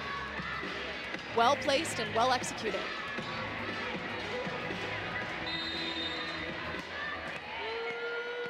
Cartwright, like Ashani Teeler, a player who started the year on the practice squad, making her way onto the active roster due to injury, both playing on the right side, no less. And there you have it. Teeler going to work in her own respect. Omaha rejects her and puts it down in a hurry. Nunneveller rotating to the front row, getting in on that one. That was quite the wall. Dixon closing that block perfectly and allowing no room for Teeler to swing through. 11-9 Omaha. Dela Cruz back to serve. Gillen picked up. Wow, what a play by Valentine Anderson. No picking that one up, though. Jill Gillen says, I'll just hammer that off the top of the block. Thank you very much. Yep, Jill Gillen with all of that range right there utilizing. But first, I mean, we can't go past this. What an incredible dig by the setter, who's always ready for that tip. She's laying out every single play for that. But then Jill Gillen finishing the ball high off the hands. Worth mentioning here as we take a look at a quick set by Valentine Anderson. I'll come back to that thought here after this rally. Brown out of the middle, puts it away for Orlando. I want to hurry back to the thought I had on Valentine Anderson. We've seen her lay out and scramble, get back up off the floor, and do crazy things. She played a couple of years of Athletes Unlimited in addition to playing in her native Puerto Rico and playing internationally. She was a Defensive Player of the Year candidate in 2022. I think we're seeing firsthand why. Exactly, and as a setter, you're going to get swung at, you're going to get tipped in front of, so you have to be good at defense, and she's the perfect example of a setter who's also so incredibly solid in defense. Gritty rally there for Omaha. Orlando knocks that ball out of play, and once again, the Supernovas poke out in front, this time 12-11. Teeler off the right side, picked up by Dela Cruz. Cartwright off the block and down. Adora and I tried to get to that one. I think it hit the floor right in front of her hand.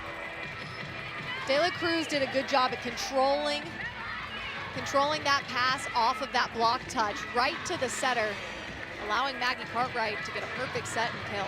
And that's what she has done particularly well here this afternoon, Madison. We haven't called her name a lot offensively, but in the back row, she has been rock solid. Exactly, she's got a really good read on the ball. It's obvious she has 22 years of experience. She's a two-time Olympian. She does it all. Gillen. And now her former hog, Cartwright. Oh, Gillen had to wait on that set and just hammered it into the block for the tool and the kill. And sometimes you have nowhere else to go. That block set on her perfectly. It was a high pass, a high set. She usually likes to run a quicker set as to not have the block be closed in front of her, but right there, all she could do was tool the block, and she did it wonderfully.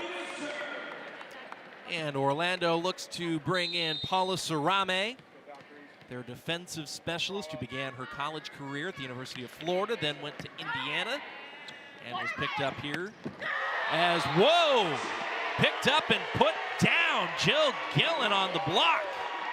An Arkansas showdown right here, a one-on-one situation.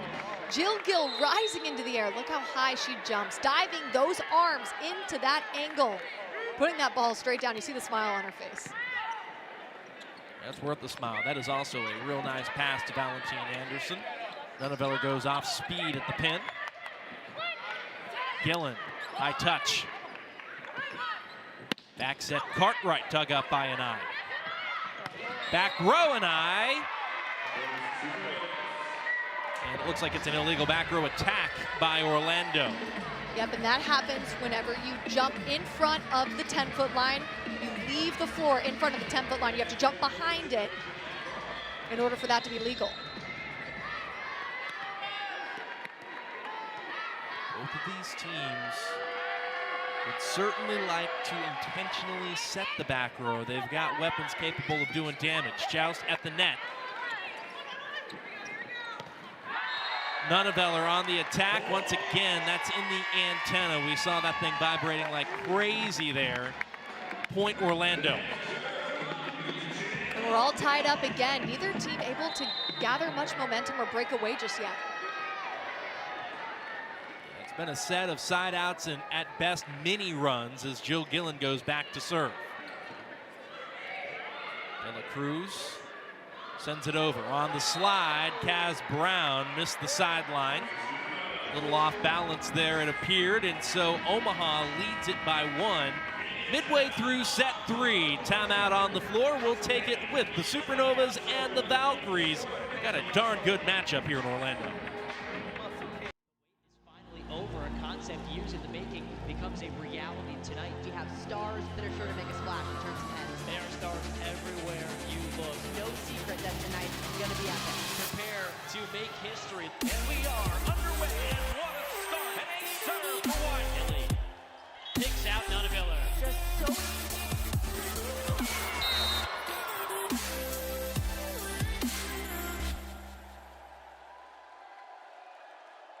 It's the high performance moment of the week, brought to you by Ren Athletics.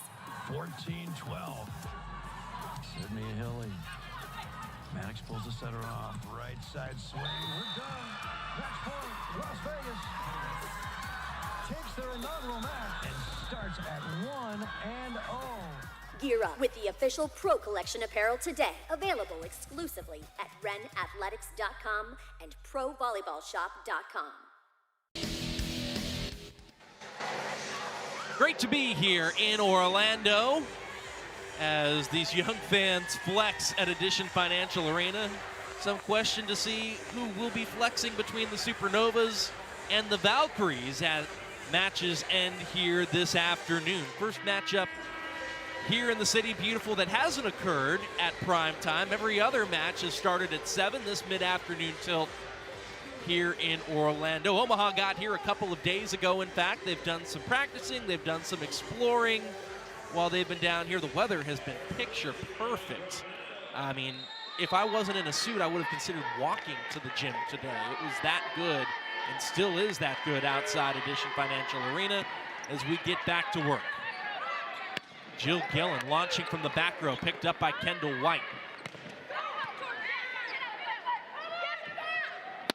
Nye rotating to the front row. We saw a lot of off speed in set 1. We're seeing her drop the hammer a little bit more here in sets 2 and 3, Madison. Exactly. She does a good job at never letting the block or the defense get comfortable on her. She's got a wide variety of shots, and she utilizes all of them throughout these sets. 15 apiece here in set number 3. Kaz Brown going back to serve. One of a number of Kentucky Wildcats on the floor here for both teams. all SEC honors. She's played some Athletes Unlimited since her time at Kentucky. And there's a kill in response for Vuchkova. We have not called her name a lot, and Omaha would love for her to go on a tear. Yep, and you see there reaching high over Adora Anai, 16-year pro. She's been competing professionally since 2008. She's been running that slide for a very long time.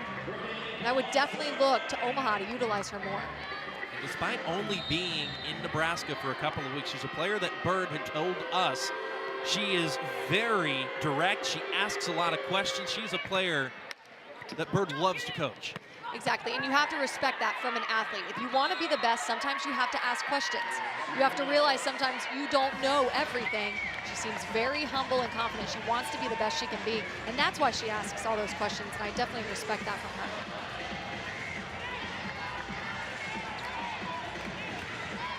her. Orlando's looking for confirmation as to the call. Point Omaha. It was a quick call with everybody crashing in at the net. Amy Pauley was not particularly pleased. Dela Cruz tests the block. She'll get a second chance. And that time the block carries into the antenna. That is a kill for Dela Cruz. And there you have it. There's two names that we have not talked a lot about offensively within 3 points, Madison. Reinserting themselves, timeout Orlando. Exactly, and that was De La Cruz there not having much anywhere to go, but powering through, swiping it off the hands of the block. And with that, Omaha opens up a 3-point lead here in set 3. We'll be back after this. Our day has dawned. A new horizon is upon us. Inspired by the many who came before us, together on a path to achieve something extraordinary. Do you hear the groundswell? We are at the forefront of a revolution. Empowered, inspired, together. We didn't get here alone. This is our responsibility. We are creating a new major league on the greatest stage volleyball has ever seen. Pro Volleyball Federation is real pro volleyball. Now is our time. Communities will come together. History will be made. We are one. Today, we are inspired. Today, the light shines on us. Today marks the beginning of the next chapter. And we're writing it together. Rally with us!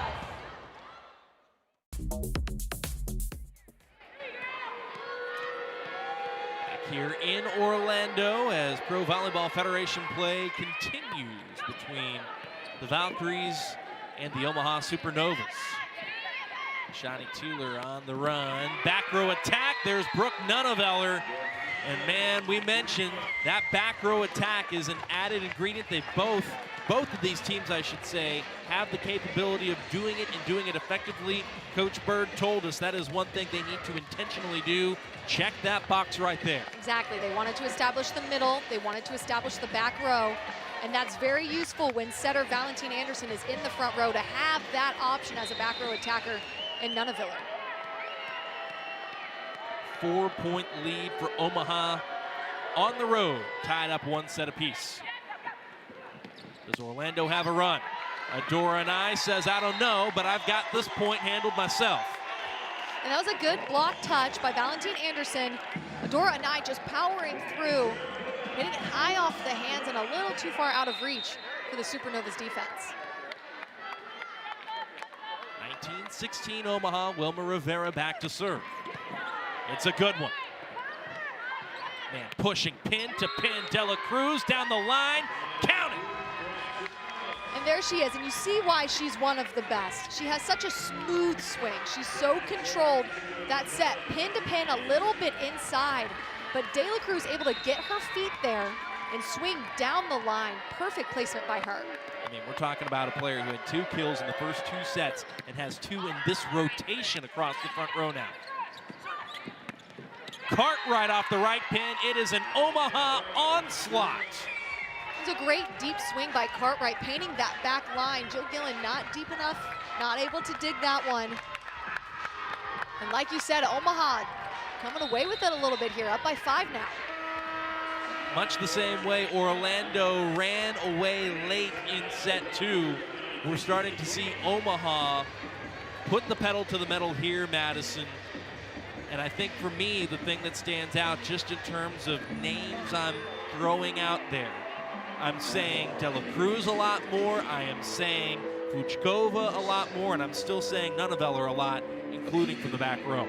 And Nunneveller is that consistent hot hand for them. She's very consistent in her efficiency. She puts the ball away at a high level and an elite level every single time. And then you're right, De La Cruz has come more alive throughout this set. She's got such a smooth swing. She finds the open court so well. Obviously a leader on this team, and they look to her and lean to her in situations like this.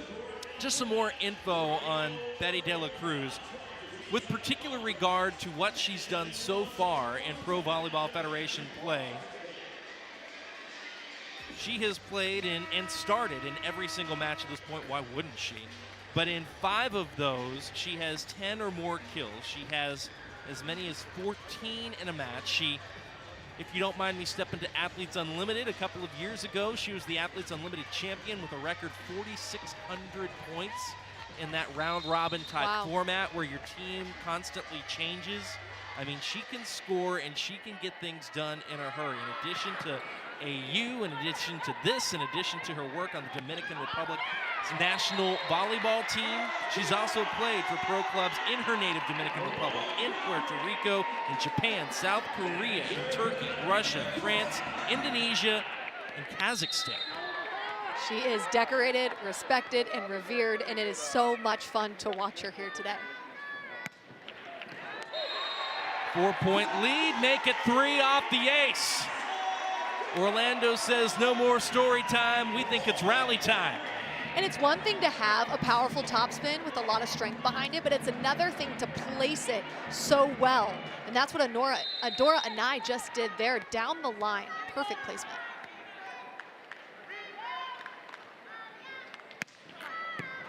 Kendall White. Good job there on serve receive. De La Cruz, though, faced a double block, and Jill Gillen and Michaela White came away with a really nice roof. Jill Gillen gets up so high, and you see she uses her arms in her block approach to get all the way up there and pressing those arms over the net to shut it down. Pardon me, Jill Gillen doing it all herself. That's a service error by Adora Anai. That was a good service rotation, but man, it is tough here in these last few points. Every little error maximized, including that one.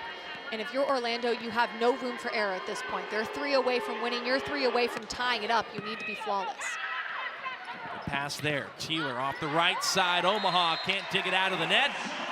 So Ashani Teeler beats the Supernova block, and Orlando sides out immediately. That's one of the things that Teeler is best at, is taking advantage of that open seam, or let's say the block being a little too far off the net. She's got a fast arm swing. She really does take advantage of those open holes that the defense gives her. Carly Scott got the start in Omaha in place of Adora Anai, registered 11 kills and 8 digs. She sees her first action here. Nunneveller had it rejected. Goodness gracious.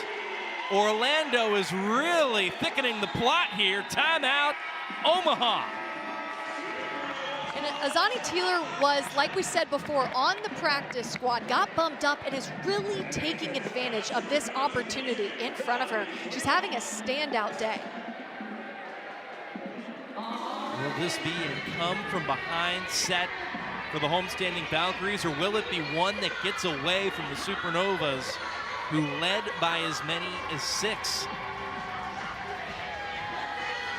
Volleyball is definitely a game of runs. Each team can go on one at different times. Orlando getting on their run a little late here. Now they're only down by 1. Coach Bird trying to ice the server here. So I'll be interested to see how this Orlando team responds to this. Get that serve in. You got 1 point to catch up. Focus on every single ball contact and play a clean game. It's like you read my mind, because I was going to ask you about that. You've got Carly Scott, who, tremendous Big Ten player, went to play beach volleyball, won on the AVP circuit, now coming back indoors, hasn't played a lot this season, and is now playing for the first time right here in this match. Perfect time to ice a server who has not played a whole lot of volleyball. Exactly. You work yourself up, you're ready to go in, and then you get called on that timeout, then you have to readjust. But solid serve from her to De La Cruz. Nunneveller, solid swing. Great work defensively by Gillen. Teeler once again beats the block. Dixon just a little too far off the net, and Teeler taking advantage, hitting right into her arms and down along her body onto the other side of the net. Teeler taking these big swings in these high pressure situations. It takes a lot of bravery and a lot of confidence, and Teeler has come out with all of that. Teeler began her Division I career at Kentucky as an outside hitter, became a middle blocker, and is now playing on the right side for Orlando. Every position across the front row for Ajani Teeler, and she's playing great here today. Nice pick up there by an eye. In transition, there's Gillen. And nobody was able to get to it. Gillen slipped, and Omaha says thank you very much. Good block by Omaha to stop the momentum of Orlando. They definitely needed that point.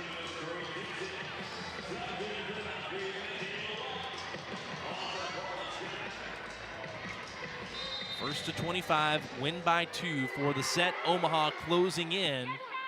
Orlando trying to knot it up at 23.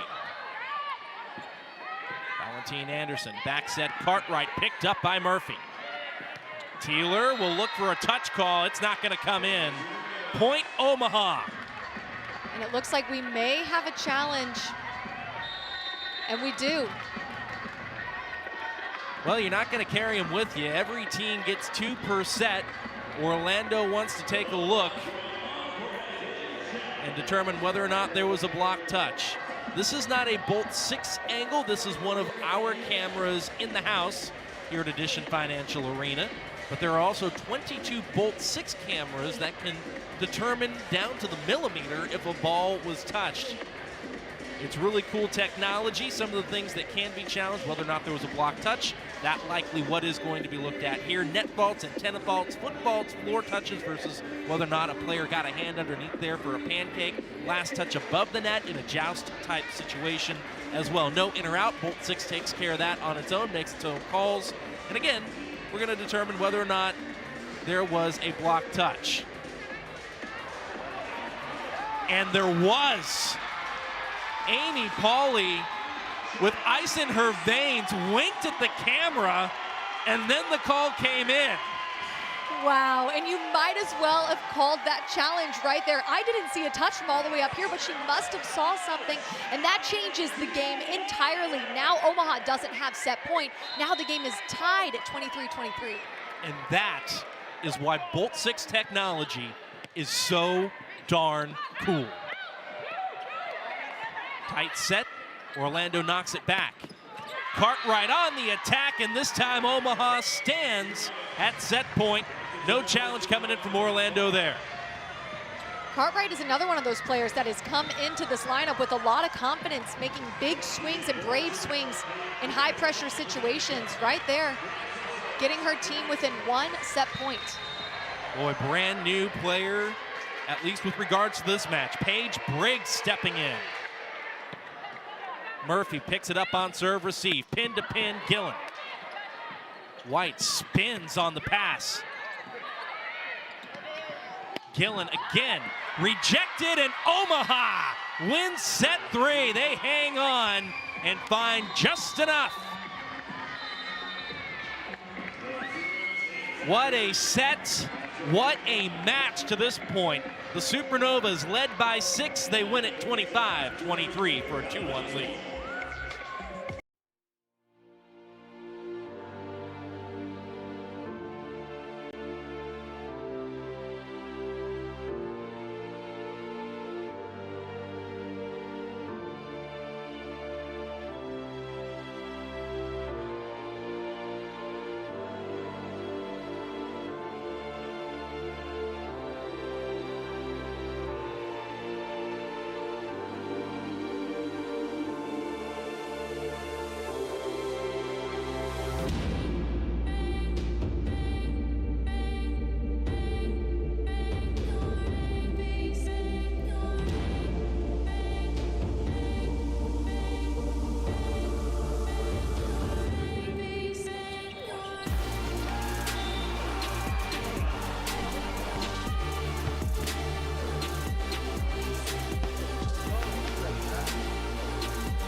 Back here at Edition Financial Arena, a tight, a fun, a scrappy match between the Omaha Supernovas and the Orlando Valkyries here on the campus of UCF. Natalia Valentin-Anderson gets us underway. A must-win set for Orlando. And a quick set to the middle, and Michaela White to get us started. White in there defensively for a block touch. Cartwright tips it over the block and to the floor for Omaha. And, you know, Madison, in setting the stage on where we are, Orlando has been scrappy on defense. They've held Omaha to hitting 140 through the first 3 sets. Still, though, the Supernovas lead at 2-1. Can win it here in this 4th set here this afternoon. What does Orlando need to do to get back into this one? Well, Rivera has been setting Gillen a lot, and as you see there, that's her 17th kill of the day, so she's been very efficient and effective. But the Supernovas are starting to feel comfortable camping out on her, so what I would like to see is for them to run through Kaz Brown more. She's got 4 kills and 4 errors, so Wilma probably feels more confident in Gillen, but I'd like to see them run through their middles more. Omaha, for their part, sets De La Cruz on the right pin. Off-speed touch by Orlando induces a free ball. Back to Gillen goes Rivera. This time backside Taylor to the floor. Just to follow that thought, Madison, I counted the numbers from set 3. Orlando's 2 middles, Michaela White and Kaz Brown, combined 6 combined attacks in set number 3. Jill Gillen swung 21 times. Wow, and that is something that Coach Pauly said they wanted to establish early was the middle. So I'd be interested in see, based on those numbers and what happened, how they respond in this 4th set. Gillen, for her part, hitting 260. So with all those swings, still hitting at a good clip, especially at the pin, where you want to get a few more sets. Taylor this time on the right side. Oh, there you go. And that was Maggie Cartwright just drilling it to that 5-6 seam, and maybe a little bit of a communication error between the Valkyries on defense, but that ball perfectly placed in that 5-6 seam. What a lift Cartwright has provided for Omaha. Checked in for the first time in set 3 and now has 8 kills on 18 swings, hitting 390. Brown tried to put it down, and the tip over the block counts for Omaha. It finds a soft spot on the Terraflex. And we talked about this in the open, but if you're Orlando, you want to get the Supernovas out of this rotation. De La Cruz is so aggressive and elite behind the service line, leading the league with 19 aces. No ace there. Picked up and then put down. All Omaha here early on. It just feels like they're continuing that wave of momentum that they had in large portions late going in the 3rd. Yep, momentum and confidence can carry from set to set, and that's definitely what we're seeing right now. Saw an Orlando run to tighten things up, and Omaha found a way to hold on. Another strong serve by De La Cruz. Here's Gillen in transition, picked up by Betty. Cartwright tests the block. Second effort, just shoves it through the seam. Oh my goodness, over her back. Kaz Brown just tips it to the floor. That is a no-look tip right there. Credit to Adora and I reading that ball. And then behind the back, Kaz Brown, that's a difficult tip to read because Kaz isn't even facing where she's tipping. She's got such great court awareness and vision.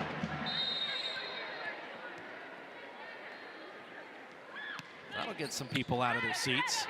Overpass, picked up by White. Neneveller off the block, Gillen covers.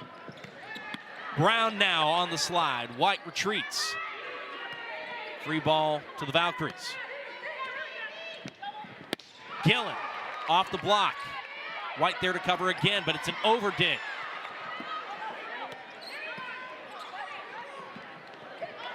Brown on the slide, finds the floor.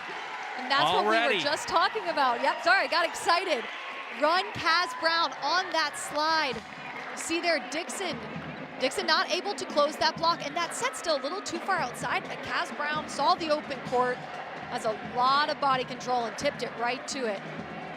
Kaz Brown, who has enjoyed a pro career that has taken her to Germany, Ukraine, France, Greece. A couple of years of Athletes Unlimited. She finished 20th in the AU League this past season. Has at times just dominated the net for Orlando offensively and defensively. She's the best blocker in Kentucky program history. If that is a player that can get going here in set 4 for Orlando, look out. Her fellow Wildcat Teeler serves it in. Cartwright wants a touch and won't get the call.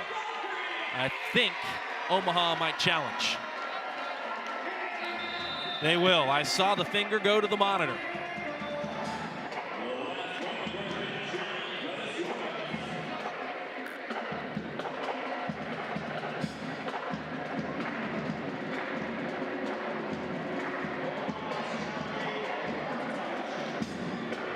Yep, and it looks like it does grab the fingertips there.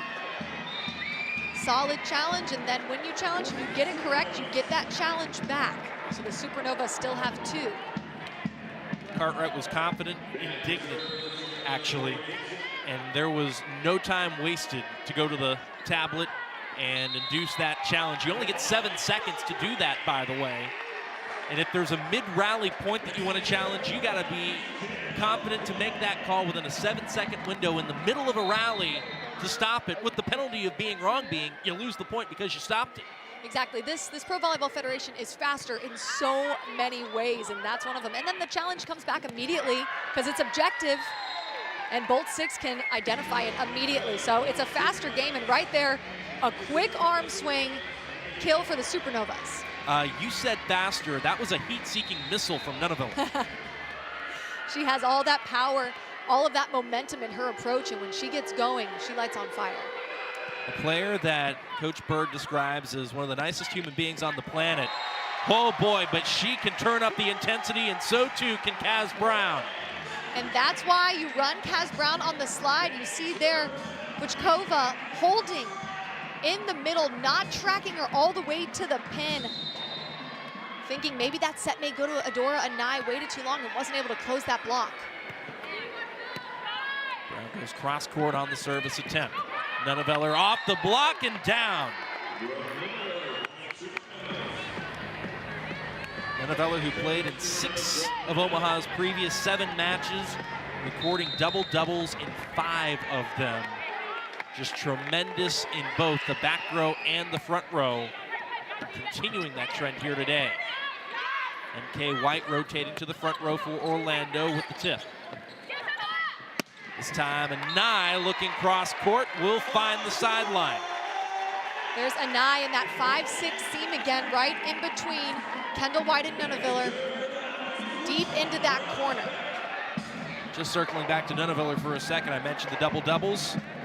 She has hit that mark, 13 kills and 10 digs for Brooke Nunneveller here today. So now double-doubles in 6 of 7 matches played on the season for number 5 in that pink, blue, purple. Looks like there's some black on the uni. I like to color code my notes on my spotting boards, Madison. I think my printer had a panic attack.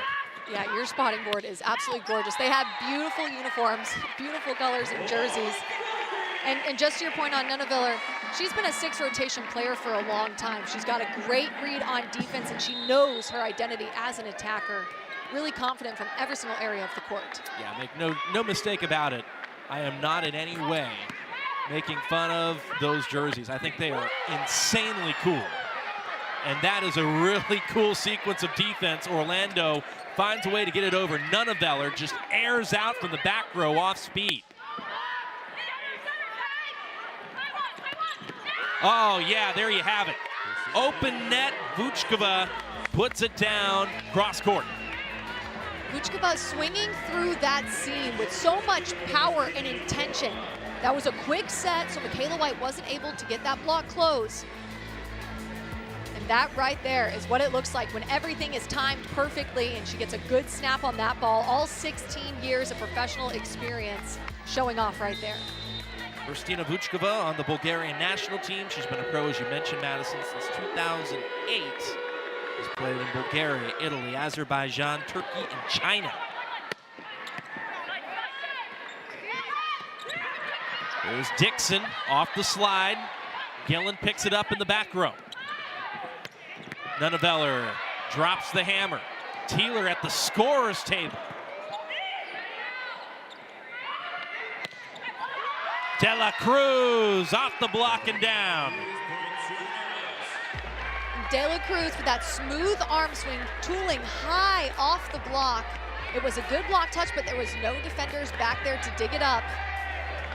And Omaha is now up by 1.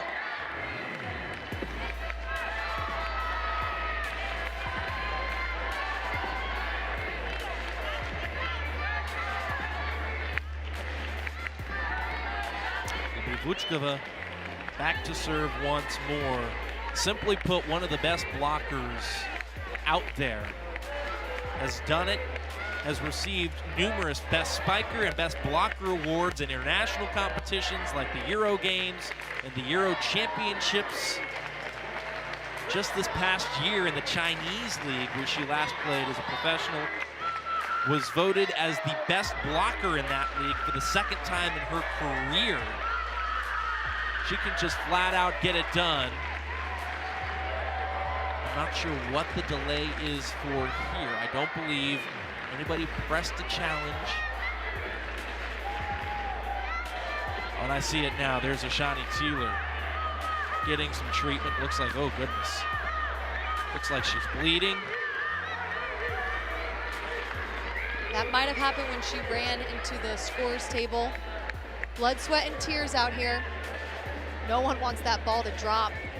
But back to your point on Vuchkova, Bird said she is such an elite blocker and she wants to block every single ball so bad that sometimes her back is in the net because she's getting there and she's turning and she's opening up and trying to close that block so hard that her back is in the net. But she's working on trusting her pins. But here we see the incident with Thieler. Might have just placed her hand down in the wrong place. But you have to respect the all-out effort. Madison, after you get your hand taped up and wrapped up, I'm not sure if that's something you can speak to from experience, maybe a knee, maybe something, right? How long does it take to sort of feel things out and get comfortable again? 0. Really, when you get out there and you're playing, you don't even think about the injury. You just are all zoned in on what's going on, and it's sometimes like the pain just goes away. An eye off the block as we get back underway. And so too is De La Cruz.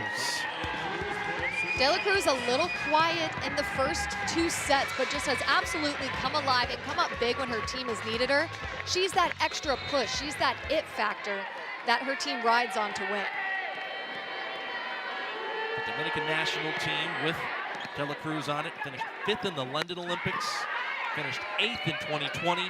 2-time Olympian De La Cruz looking for another kill and will have it. And Valentine Anderson is such an elite setter. She does a good job at setting the hot hands. And right now she knows De La Cruz is finding a way to score. She's got a good grasp of the defense and she's using the block really well. So Valentine Anderson is getting it to her almost every time. No margin for error for Orlando, who find themselves trailing by 3 in a set they must win.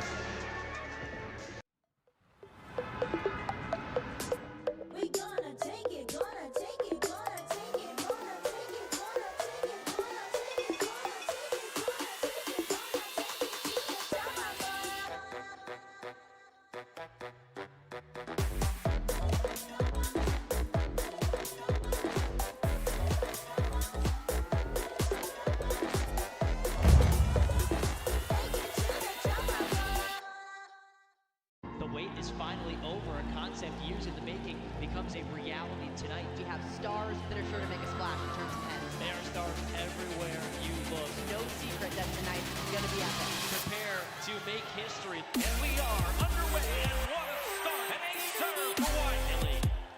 Picks out Nunneveller. Just so...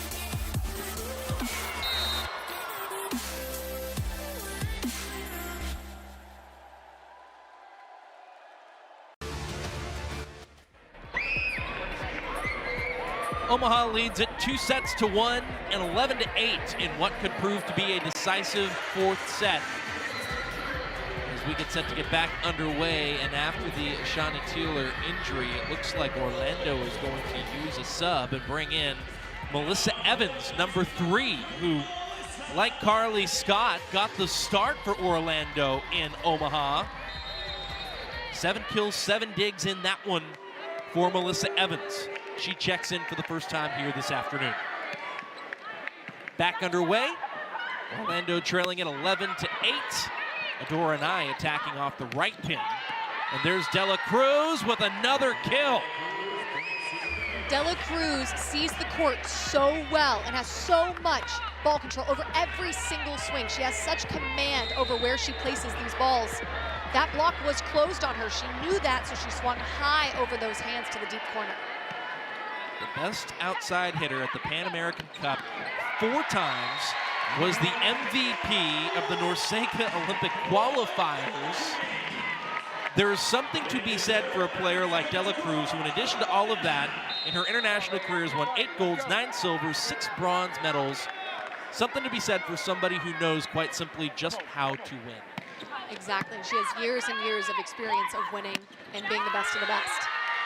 Tori Dixon building plenty of years of that same kind of experience, not necessarily the same enormity of volume, but she's been around a while and won a bunch, and that's looking pretty darn good there on the slide. And that's why you spread out the offense. Michaela White holding and waiting, possibly going out to the outside to block De La Cruz, but then when they run the slide, Michaela White's not there to close.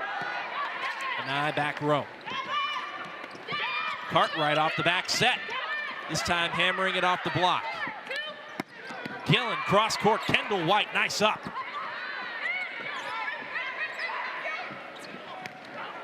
Evans tests the block. Gillen, this is everything. Point Omaha.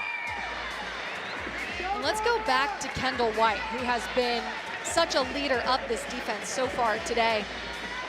She was a member of the 2023 USA national team. She played professionally in France, and before that, at Penn State, a 3-time All-American, a 2-time Big Ten Defensive Player of the Year. And she graduated with the program record for career digs, so she's an all-out superstar as well on the Supernovas. 6 shy of 2,000, in fact, for Kendall White. And I want to come back to White as Evans tools the block there for Orlando, a much-needed point for the Valkyries, because Kendall White is a player who, in the back row, you like to have a libero who can kind of direct traffic and whatnot. But Coach Bird made it clear to us. She said, you know, there have been some honest conversations between her and Kendall White, the difference between encouraging and coaching. Exactly, and she knows the game very well, so she is like a little mini coach out there. Coach said she's very passionate, very fiery, always has a smile on her face. And you can tell all of that passion and energy is placed into everything she does. Kendall White played in France for 3 years, in fact considered perhaps giving up pro volleyball, as so many often do here from the States. When there wasn't an option to play domestically, you go into a foreign country, a lot of times asked, and if you're a pin hitter especially, to be a primary point scorer. You might not speak the same language, communication is tough, culture is tough, and it just wears on you. And Kendall White, very frankly, has said that she nearly gave it all up. What a loss that would have been. Orlando doing whatever they can to get to that ball. It took too many contacts, though, and Omaha continues to maintain a 4 or so point lead. That'll put it back up to 5 as Dixon goes back to serve. Yeah, Orlando definitely being scrappy out there. It's obvious that they are giving it all that they have. It's just that Omaha is a bit more cleaner with their execution right now. Rivera calls her own number. Back set to Cartwright. Boy, and that carried a whole lot of net to get to Cartwright. No touch by Orlando. Point to the Valkyries. It was a really good set. Cartwright just not on top of it enough, not able to snap on the ball to put it away. Valentine Anderson, who's recorded as many as 50 assists in a match in Pro Volleyball Federation play. A really nice set there. This time a bump to Cartwright, and Orlando sniffed it out. And that was Omaha scrambling. Valentine Anderson on her knees, bump setting that ball. And the block there, pressed, perfectly timed. And Cass Brown is one of those players that has the ability to put the team on her back and to bring them back into this game as far as passion is concerned, as far as skill level is concerned. The Valkyries only down by 3 now. I mentioned Valentine Anderson recording as many as 50 assists in a match. That came at Grand Rapids, where Omaha really turned the season around, got off to a slow start as the preseason #1 team in the PVF poll. I think we got a net violation there. And now we see the Valkyries start to take off a little bit, gaining a little bit more momentum.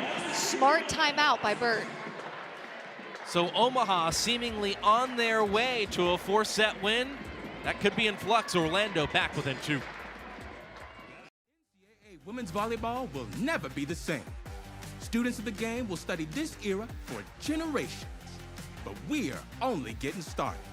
Sign up for pre-sale, news, and more at ncaa.com/volleyball.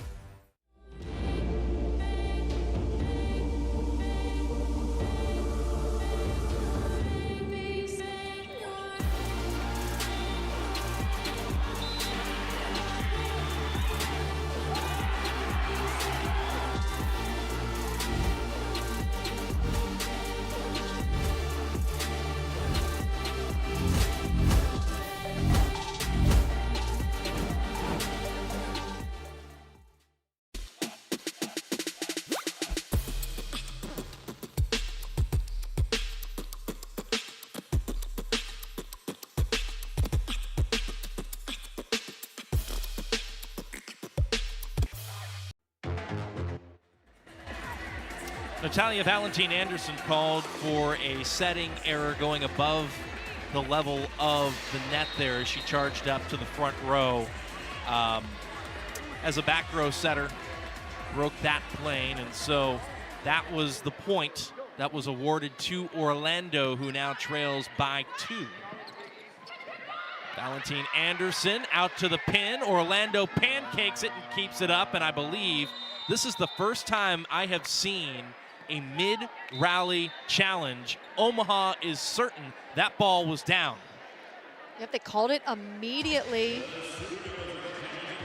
From this point of view, I'm not Bolt 6, but it does look like that ball could have been down, so that was a smart challenge. Might as well, if you're correct, you get the challenge back. And just to circle back to the point I was making a few minutes ago, right? You don't see this often because, you know, sometimes the angles are sharp. You're not necessarily sure you saw what you thought you saw, and you don't want to risk losing the point over something that might or might not be. This time, Omaha undeniably confident that that ball touched the floor, and for good reason. Bolt 6 confirms that that should have been point Omaha, and rightfully it is. So with that point not only being given to Omaha, but taken away from Orlando, the lead goes from what could have been 1 to 3, now 4. And I like that they are trying to run Gillen out of the back row. That one just catching her a little too flat, not able to get on top of it and snap on that ball.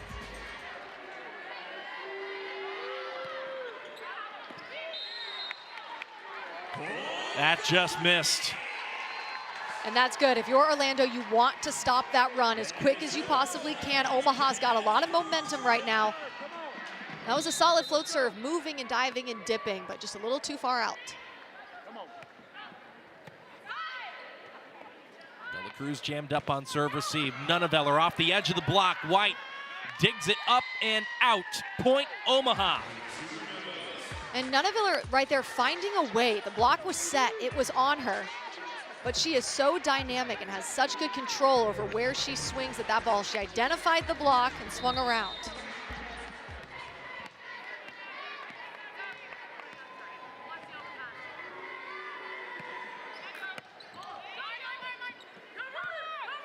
Anai jammed up on serve receive. Now tries to go to work in transition. Doesn't catch a touch, and that was trouble from first contact on for the Valkyries. And the service pressure from Omaha has been really solid throughout these past few points. Although they haven't been aces, Orlando's been out of system a little bit more than they would want, and they're not able to run their entire offense.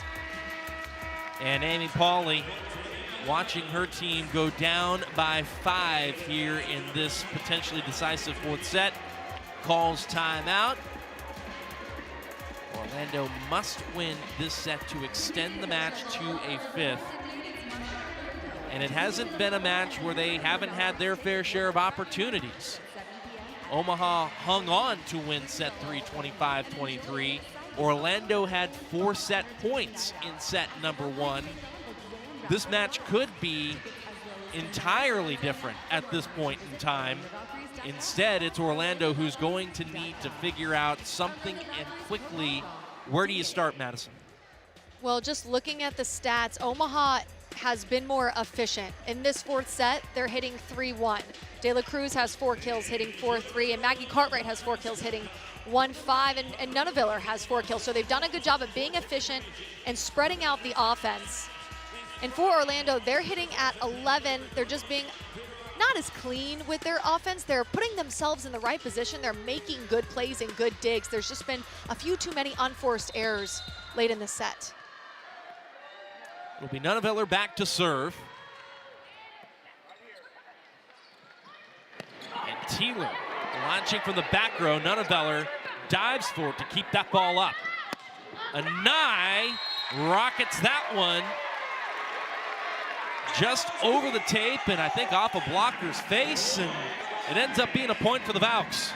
She can cut off that ball very quickly. It's a fast set, a quick tempo set, and she cuts it off fast. Vuchkova not timing that out right as a middle blocker trying to close. No margin for error for Orlando. That's a strong serve by Rivera. De La Cruz waits on it, and now the Valkyries trying to just get that out of the net, knock it into their own bench. And that is something that you would like to control. It's a solid block touch. Sometimes you lose it, you lose sight of it, but in a perfect world, you would find it and pass it up. But sometimes it's just too difficult. Omaha now within 4. And Vuchkova back to serve, who hit 417 against Orlando a couple of matches ago in Omaha. Gillen on serve, receive, and Nye to the floor. That's good offense by Orlando. We haven't seen it look that clean here in a little while. And that's Adora Anai taking advantage of a little bit of a smaller block in Valentine Anderson and swinging over her. Valentine Anderson, the point I was trying to make earlier, approaching those 50 assists. She's at 46. Now make it 47 as she sets Dixon on the slide. Point Supernovas. You talk about Dixon's efficiency, and she is really efficient from behind. Solid setter-hitter connection whenever she goes behind the setter. Let's go, ladies, let's go! 21-17 Omaha.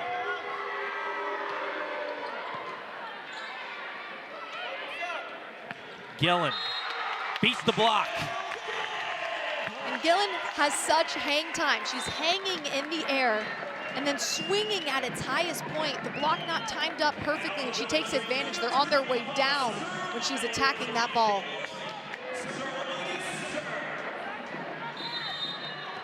Paula Sarame checks in once again to serve for the Valkyries. And it's a service error at a time that they could ill afford it. Omaha within 2 points of the match, and perhaps it's fitting if you're a Supernova fan that it's Betty De La Cruz going back to do the honors. Madison, you mentioned she's the top server in terms of aces here in the Pro Volleyball Federation early on in this federation's history. And away we go once again. Nice pass, though, by Murphy. Kaz Brown dug out by guess who? Betty De La Cruz.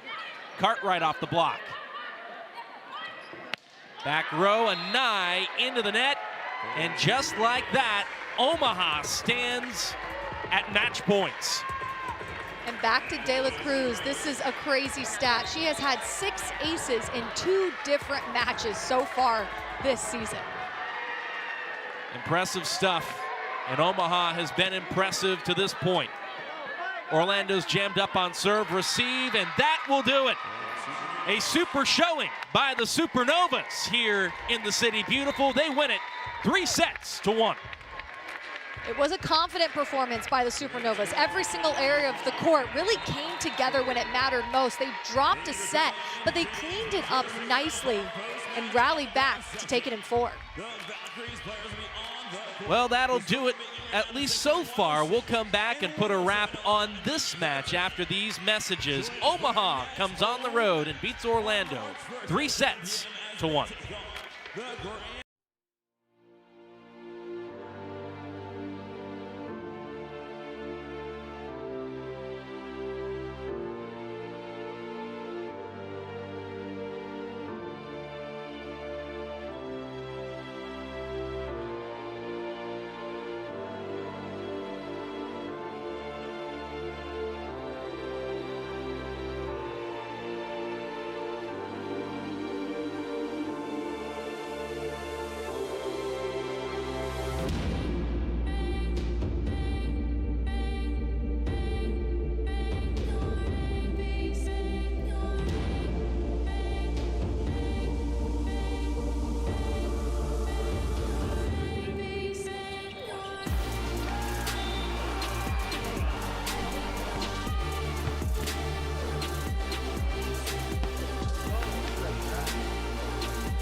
Welcome back to Edition Financial Arena in Orlando, Florida, where we have concluded play here this Sunday afternoon in the City of Beautiful. Omaha winning at 3-1 over the homestanding Orlando Valkyries.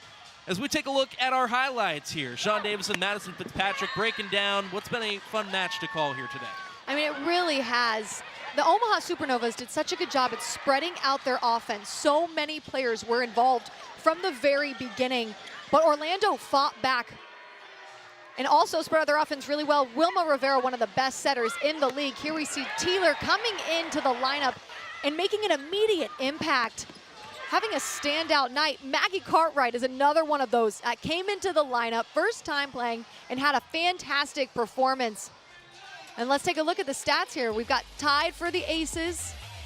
Omaha trailing by 3 in the kills category. Orlando 14 kills, Omaha 8 kills.